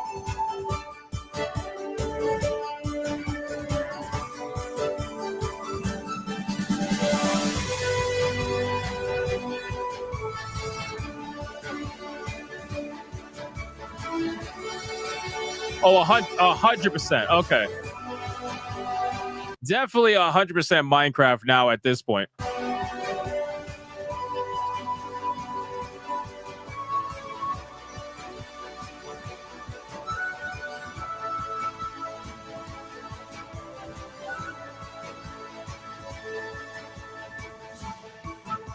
So, what's odd to me so far in this trailer, we're about halfway through this trailer. What's odd to me is that they said that they are struggling to bring together the vision that they had for this particular game. But my thing is, like, you have a pretty good vision here. This is basically Minecraft with a little bit prettier graphics. Why couldn't you put this together again? What was causing you so much of a struggle bus over the last 6 years? Because this trailer was from 6 years ago. So what the hell is all this? If you didn't have a vision and if you didn't have anything that you could bring together to make your vision come to life in the way that you wanted, what is this?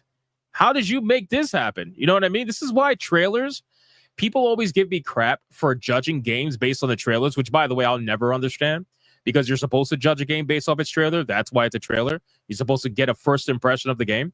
But my thing is, this looks like something that I would imagine they would put together. They were trying to copy Minecraft and trying to make it slightly different. I just don't get why there's such a problem putting it together then. Maybe it's copyright. I don't really know. Who knows? I doubt it, though. Perhaps they got too close to the copyright sun, and the people behind Minecraft are probably like, nope, that's not going to happen.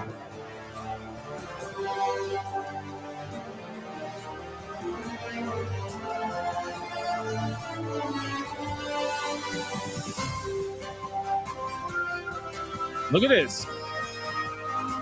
Community servers, you got people running around and everything.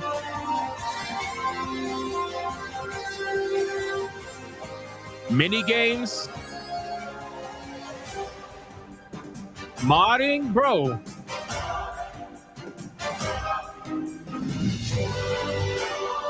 Watch videos together?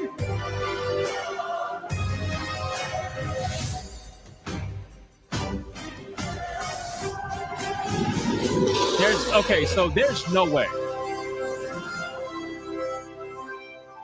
There is legit no way. You cannot tell me you couldn't realize your vision or didn't have a vision for this game. Your vision is very clear in this trailer. You have literally mini games, modding, all kinds of stuff to do, and it's like, what? How did you not? How are you not able to put this together?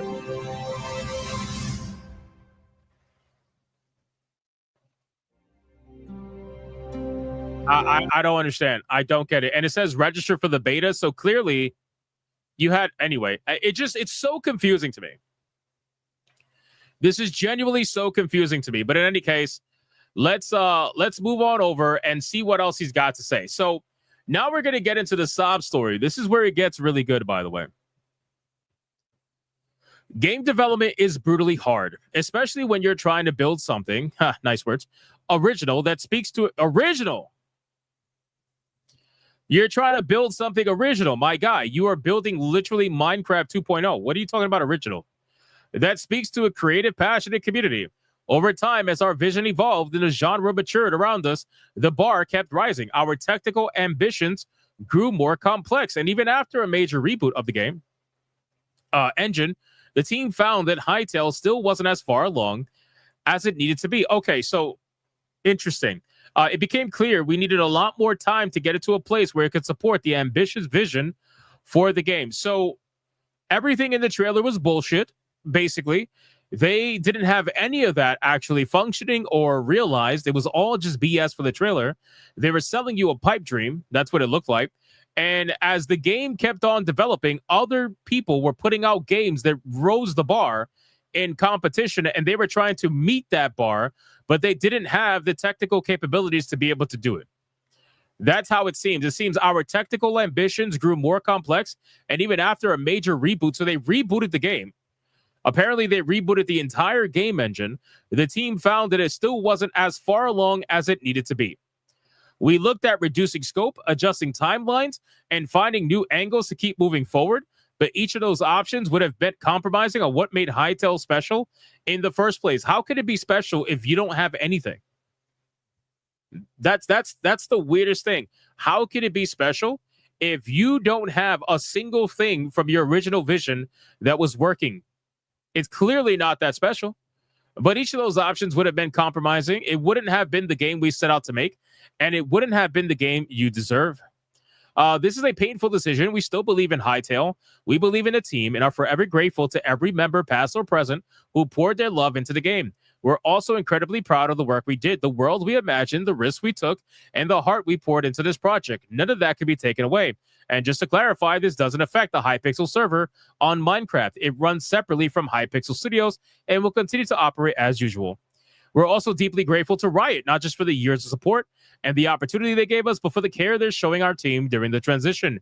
They supported us in going out into the world to see if there were investors or acquirers who could continue to help carry Hytale forward. And now, as we begin winding things down, they're ensuring our team is supported with generous severance and resources to help them find what's next. It's not just thoughtful, it's human, and it shows a genuine effort to take care of the people behind the work. So basically, everybody's getting felted. There's nobody being kept. Exactly. There's nothing original here. There's nobody being kept whatsoever. Everybody's getting a severance. You're getting kicked out. You're done. You're gone. And Riot was even saying that they could try to go find outside investors. So at this point, they used up all the money that Riot was probably willing to give them on top of whatever the money they had initially. And then he says, to our community, thank you. Your belief in Hytale kept us going through thick and thin. Your energy, creativity, and support inspired us to do the best work of our lives. Even though we won't be the ones to bring this game into the world, we still believe in what it stood for and for the incredible potential of this genre. I got to be honest with you, I thought the trailer seemed pretty cool. I thought the community stuff they had and the modding capability they had, I thought that looked pretty cool. Unfortunately for them, they oversold and underdelivered. That's happening way too much, by the way. I hope you guys understand that. It's happening way too much. We just covered the game Chrono Odyssey for the same exact situation, and we got to wait for that game to release to see if what's really going on with that game. But these people are over-promising and under-delivering. Stop it. Stop. You look like a hero when you under-promise and over-deliver. Stop over-promising and under-delivering. You guys are doing the over-promising thing because you're trying to stand out amongst the competition. I get it. But goddamn, man, people would rather have a working game that fulfills even half of what's promised versus over-promising everything and fulfilling only 2% of what you promised. I mean, look at Hello Games and No Man's Sky. No Man's Sky was the same situation. It took them years of free updates to get the game where it needed to be because they over-promised through the moon and they under-delivered all the way to the depths of hell. That's how under-delivered they delivered. And they've been spending years of free updates to try their very best to get the game where it needed to be. And only now is it finally somewhere that a lot of people are happy with it. But it took a very long time. And they made no money from it. Very little money from it. It says, even though we're closing this chapter, the spirit of Hytale and everything we hoped it could be will stay with us. We're proud of what we built. And we'll carry those lessons forward into whatever comes next. With love and deep gratitude, Noxie, co-founder of Hypixel Studios. Almost 5 million views on this post. It does nothing for 9 years, then leaves. Holy shit. How is that the first comment? Oh my God. Open source the engine, throw everything up on GitHub. Princess Lyra, another game studio that leached money off the hopes and dreams of people who thought there was a game, but there actually never was, closes after 7 years. Oh my God. Bro, how are we getting cooked? How are we getting cooked in the first couple of comments by like a 90-pound Asian girl who's probably fake and not even real? Who are these people? This is great. Look at that. Opens the fridge expecting something. There's nothing. Walks away. Why is TeamSpeak still a thing? What the fuck? TeamSpeak? Not sure how you can say we still believe in Hytale, yet throw away 8 years of work by showing and revealing nothing. Hate this was the outcome, and that's unfortunate, but should be much more honest in your posts instead of this nothing burger response. A community that very much cared about that game deserves some more in-depth explanations. Nah, middle figure for the bait. Could have launched an early access ages ago. Say psych right now. Mythic talent burning everything. Waited patiently for 7 years. Can't you open source anything? Fuck. They're not going to do it, though. They're not going to open source it because Riot's involved. I highly doubt they're going to open source it because Riot's involved. They're not going to do it. I can't see this as nothing short of money laundering. I do not understand how a game at this scale backed by this much money can't even produce a single playable demo or a gameplay footage when dozens and dozens of solo devs manage pretty crazy proc-gen games. 100%. But see, this is the problem. We talk about this all the time. We just talked about this like 2 videos ago. When we're talking about bloat in the gaming industry, bloat is a big problem. We got people that are hired that are absolute trash at what they do. They don't belong there. They don't deserve to be there, and yet they're there anyway. They're taking money, they're taking resources, and they're not providing anything for it. You have these studios like, what was it? Monolith Games with Wonder Woman. 4 years, 3 years of development, whatever it was. I think it was 4 years. 4 years of development. Over $100 million gone. Nothing to show for it. Nothing to show for it but a dead studio. That is it. And a canceled game. Same thing with the Black Panther game. The Black Panther game, 3 to 4 years of development, over $100 million gone. Gone. Nothing to show for it. It's a joke, man. So at this point, the AAA industry, because this is really like, even though it's like a Minecraft game, this is still supported by a massive company like Riot Games. They had all the money in the world to make this happen. But unfortunately, due to negligence and due to just mismanagement and an overall lack of skill, because that's really what it is, man. How do you struggle to make a game like this over 7 years is wild to me. But in any case, this is heavy mismanagement, and they only have themselves to blame. So you can let me know in the comments down below, what do you think is going on here? Do you think it's mismanagement? Do you think it's money laundering like this person says? Or do you think this is just a case of people who just didn't know what the hell to do? They don't have the skill to do it. Or maybe they were just scared of the competition, like a couple of comments said earlier in the video. You can let me know in the comments down below. And special shout out to the 90,500 plus of you that are subscribed to this channel. And if you're not subscribed, you're part of 50%, consider hitting that subscribe. And I'll see you on the next one. This game is cooked. I didn't realize that that it was not just the game that was being shut down. I didn't realize the studio itself was also being shut down. That's crazy, man. It's bad. It's bad. I want to know how much of a budget this game had. I wonder if we're ever going to find out. What do you guys think the budget was in this game? Let me know in the comments while I bring up the... do we have any other super chats? I don't think so. We got to get right to the Waifu Battle. Yeah, we don't have any super chats. All right, we'll get into the Waifu Battle. What do we think the budget was for this game? It's got to be over 150 million, I got to imagine. Like 100 to 150 million for a game like this. 50 million, bro. Riot Games spends a lot of money. Riot Games spends a lot of money. You're thinking 50 million, that's it? Okay. All right. All right, maybe I could Google it. Let's see. What was the budget for Hytale, the game? Let's see. What? Filed trademark for Hytale on the 29th of July, 2016. Noxie made a post on the Hypixel forums explaining how development was going and listing developers of the game, as well as stating that the game had a budget of $3.6 million. Does anybody believe that? Holy shit.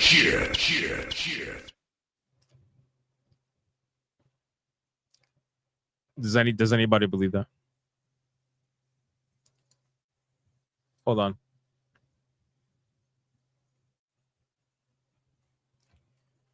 Right here. Right here. Hypixel Studios approached Riot Games in 16, who agreed to become an investor for Hytale. Filed the trademark for Hytale on the 29th of July, 2016. Noxie made a post on the Hypixel forums on the 28th of December, explaining how development was going and listing developers of the game, as well as stating the game had a budget of $3.6 million. The game was officially announced to the public on the 2018th in the form of a countdown on the Hytale website. When the countdown concluded, the first 4 blog posts, as well as the game's trailer, were released. Since the game was announced, regular blog posts have been releasing, explaining different aspects of the game. There ain't no way, bro. There ain't no way. It might have started at $3.6 million.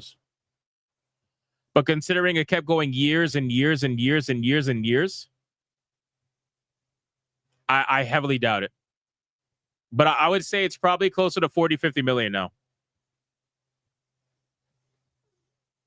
Yeah, that's what I'm thinking, Cena. It's probably the initial budget.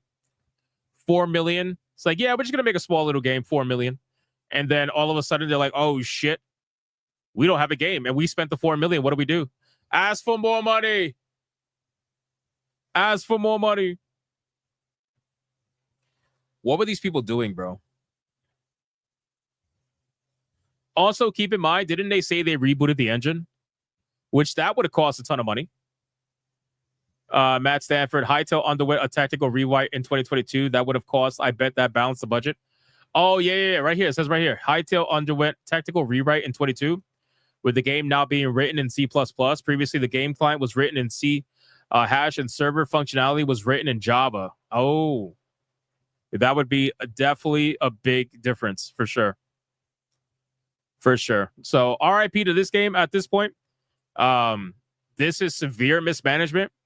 It's just another example to add to the books of studios mismanaging money mismanaging employees, and having nothing to show for it, man. 7 years down the drain. 7 years down the drain. God damn, bro. What a fucking joke. What a joke. All right, we got one member chat. We got Angmar WK for 8 months of legendary status. Hypno, touche on the comment on Rocksteady Suite. Thank you. I try my best. I try my best, Angmar. I try my best. All right. It's time for the waifu battle, ladies and gentlemen.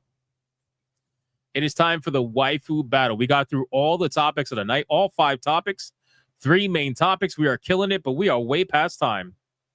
We are way past time. Let's go.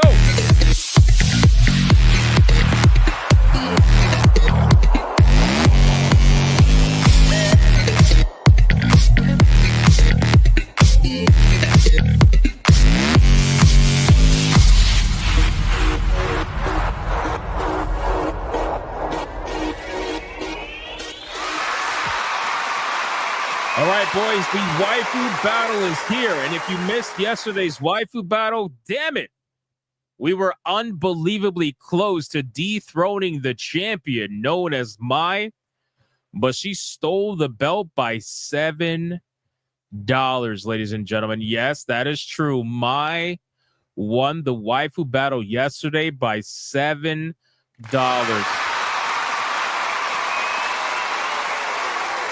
$7 boys. I mean, my God, dude. That's why I say every single vote counts. Every vote counts. So with that being said, let's go over the rules. Rule number 1.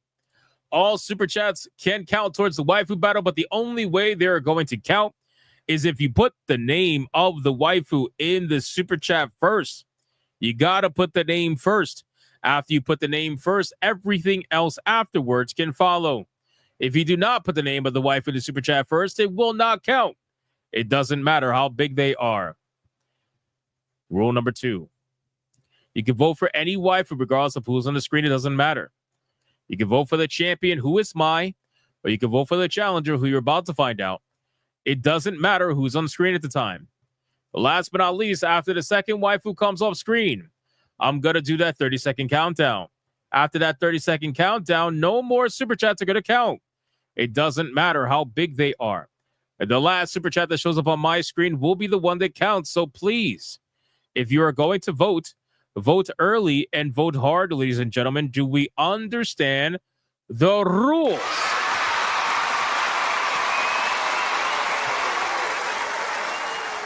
I know we don't. I know we don't. It's fine, but you know what? I say it anyway because I know there's going to be 1 or 2 people that don't understand the rules every stream.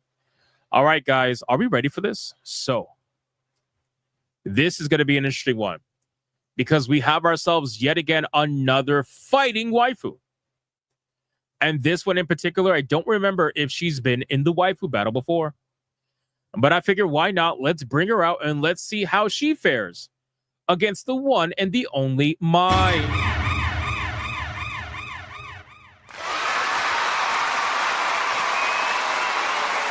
All right, boys. The challenger that's going to go up against Mai is going to be none other than the one and the only Poison from Street Fighter.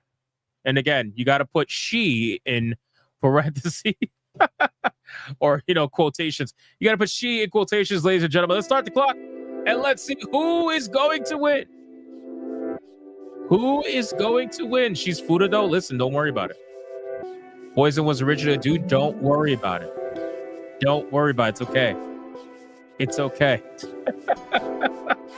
We've had nerd wars in the waifu battle. It's okay. It's okay. Don't worry, guys. Don't worry. Don't worry. If you like the female, this girl is Poison. Is this the first dude in the waifu battle? No. That'll be nerd wars. Exactly. First trans and waifu battle. Inclusivity.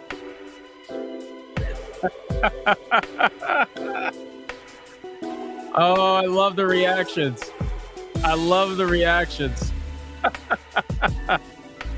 Wait, where's all the women voters? Hold on. The women voters, they were like, I want husbandos. The women voters were like, I want husbandos. So where's the voting for the husbandos? Where's the voting for the husbandos? Poison, listen to this person. Poison was a girl, but moral outrage made them retcon her to a man. There you go. There you go. Facts. Facts. You're voting for the original female. Pure homegrown vagina. I'd rather the hot chicks. You don't think this is a hot fake chick? Waifu femboy edition. Exactly. Wait, you wanted your femboys? Well, here you go. Where are we at? Where are we at? Where are we at? Waifu Battle, Stunning and Brave edition. Fair. Fair. That's how it goes.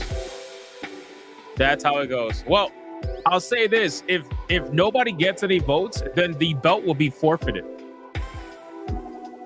The belt will be forfeited, and Mai will lose her belt.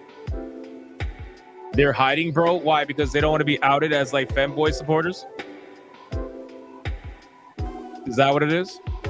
BioT Wolf 19 with a 5. Mai, she's 100% woman. Nice. Nice. Journalist battle? Is that what it is?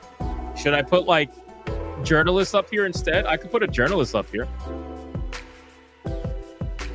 I could put a journalist up here. Just so you guys are aware, Nerd Wars has won the waifu battle before.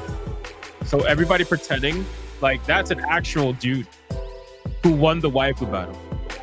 Also, female Black Myth Wukong won the waifu battle too. I think. Or at least fought. I think female Wukong fought in the waifu battle, I think. If I'm not mistaken. Pink trans Wukong fought in the waifu battle. If I'm not mistaken. Crimson Jet. Oh, name scroll? Sorry. People were so busy fighting over poison. Yes, Black Myth Wukong fought. Yes. Wukong was in the waifu battle. You guys didn't know that? Damn, if I was a voter, I would vote for poison just to troll people. Crimson Jet for a 20. Mai never cared for poison. Makes sense. Thank you so much, brother, for the 20. I appreciate you, man. Blackguard for a 20 bagger saying Mai. Very nice. Very nice. You might as well put Blair White in the waifu battle. All right, consider it noted. Consider it noted. What's next, Dylan Mulvaney? Consider it noted. Consider it noted. All right, guys. Hold on. BioT will put a 5. Mai, the only Aswaj I like is made of pig. Wow. Wow. All right. Poison's coming off screen, and now it's time to bring out the one and only champion known as Mai. Ladies and gentlemen, let's start the clock, and let's see who is going to win. Is it going to be Mai, or is it going to be Poison? Let's find out. Let's find out. Sister Wukong lost to Android 18 back on 8/25/2024. That's sad. I remember Sister Wukong. She was awesome. Sister Wukong was awesome. Beautiful Zaxo with a 15/15 says Mai all day. Poison is just a trap. Sorry. No.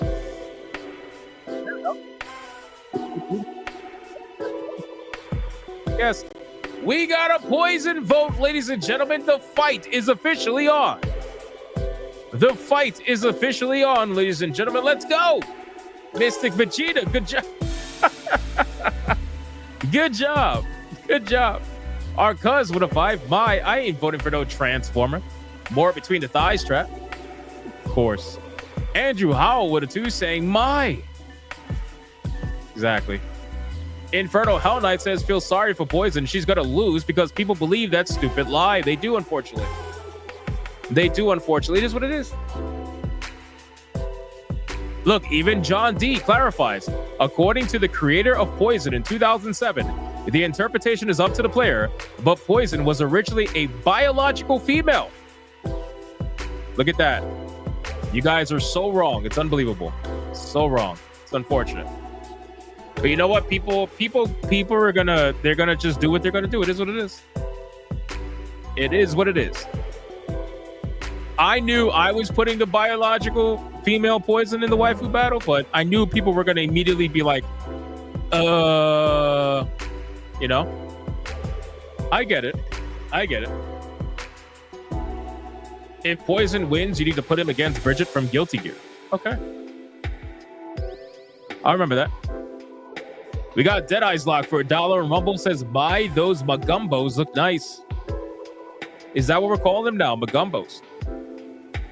Garrett Grant for a 10 says, "My." Very nice, very nice. Very nice. Appreciate that. Appreciate that. BioT Wolf for a 2 says, "My" meant sausage. I'm sure you did. Serpentine says, "You're all a bunch of bigots." Hey, at least they're consistent. At least they're consistent.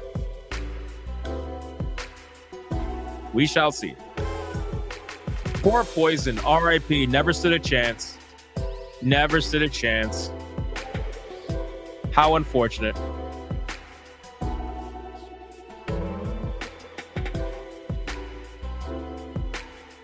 How unfortunate. You might as well put Ranma in the waifu battle. Listen, anything is possible.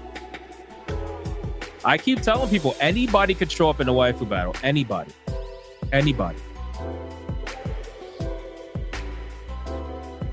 Or anything. I could bring it into the waifu battle. D-Jab says the battle ain't over till the chair shots are done and the bell rings. No, I think people have made up their minds, sadly, on this one. It's unfortunate. It's unfortunate, T-Jet. Mai's going to get an easy win, and the opportunity for a troll is going to pass right under people's noses. Poison is actually great in Ultra Street Fighter 4. Yeah, well, they don't seem to care. All right, boys. We're bringing Mai off the screen, and we're going to do the final countdown. Here we go. 5, 4, 3, 2, 1, go.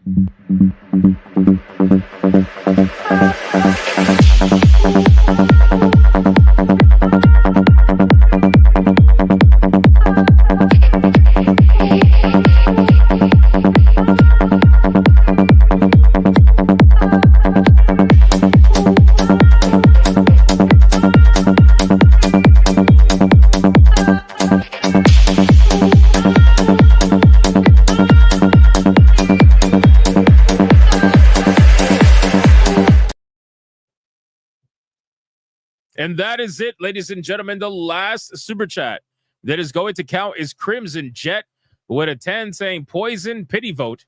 And then Ali Kusanagi dropping a $30 banger saying Mai, always Mai.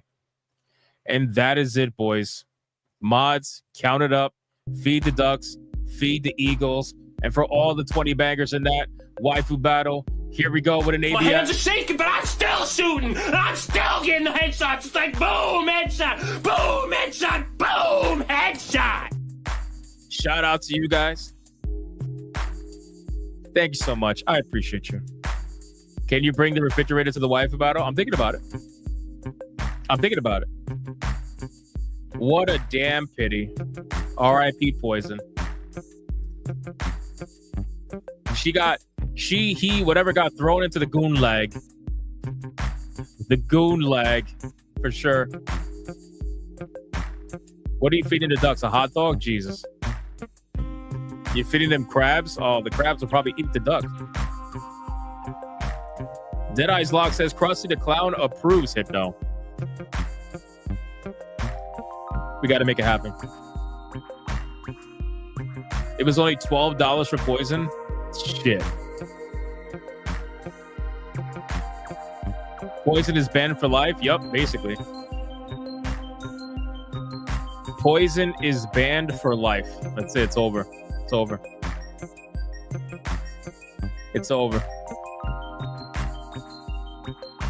SMKY says, what's up, Pete? Thanks for the membership. Whoever gifted. Shout out to you, bro. Welcome.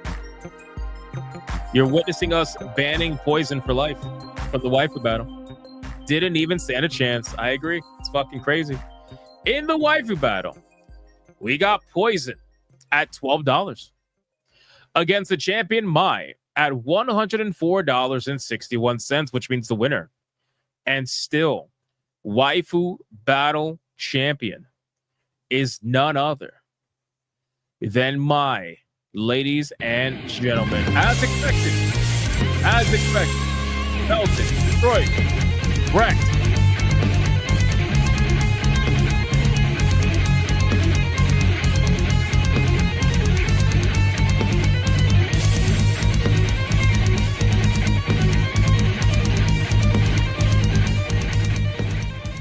Let's do it one more time, boys. One more time.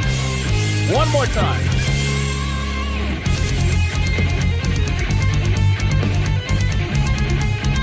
This is a crazy comment.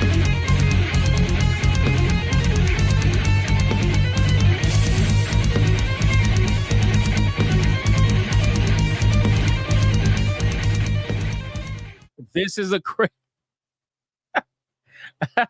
This is a crazy comment, bro. What the I bet Poison would win on New Black Street.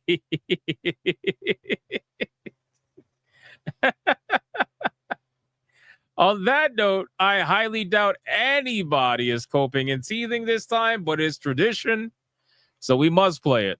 You are coping and seething. You just can't accept what you're seeing. Yes, you're coping and seething. The truth it is scalding, and now you are molding and coping so hard. Coping and seething. And that is it. That is it for the Waifu Battle, ladies and gentlemen. Mai is going to go backstage, where she will face off against a brand new waifu tomorrow. Hypnocast, 9 p.m. Eastern Standard Time. Do not miss it. Otherwise, you might be a little gay. And yeah, you might even like the male Poison at that point. You might even like that. All right, guys, we are fully caught up everywhere. We're going to go raid someone after this, but special shout out to all you guys who like the stream, comment, to spam the chat, super chat it, guys. Please go watch the videos from today. Do not let them flop, because if you let the videos flop, the channel doesn't grow. And if the channel doesn't grow, I mean, I like hanging out with you guys, but we're not going to get any new bigots. We need new bigots. Why not? No, but seriously, thank you guys so much for your support. You guys are amazing. And special shout out to the Hypno Mods for doing what they do every single day. I appreciate you as well. And of course, enjoy the new outro from the other day. It's our brand new outro with the cool graphics and everything. And I'll see you guys on the next one. Until then, don't worry. Poison is banned. Poison is banned. Don't worry. I'll see you guys on the next one. Go be bigots and go be gooners. Bye.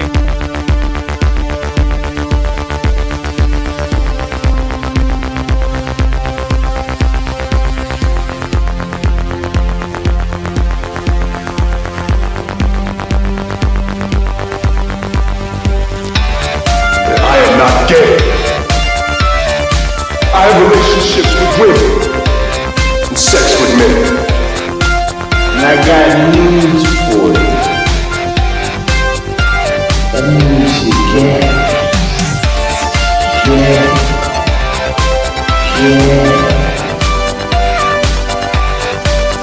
Poor kids are just as bright and just as talented as white kids. Her dog, or her cat, was named Vagina. Vagina.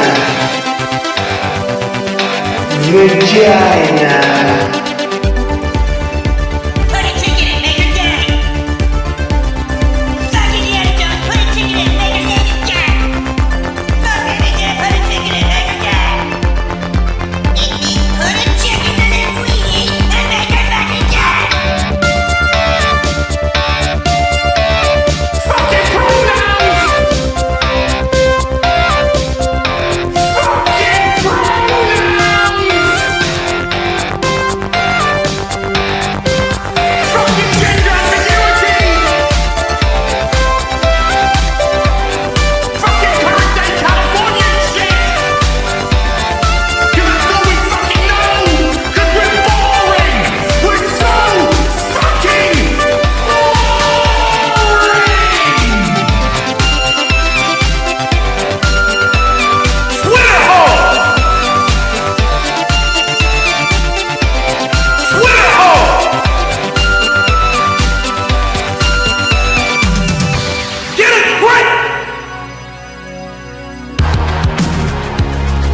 at the touch of the black man.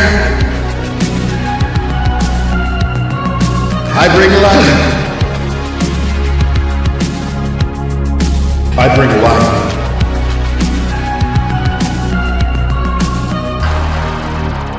I bring life.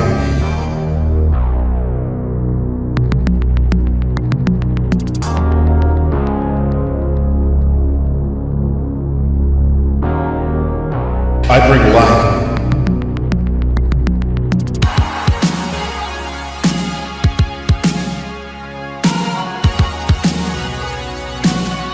I bring life.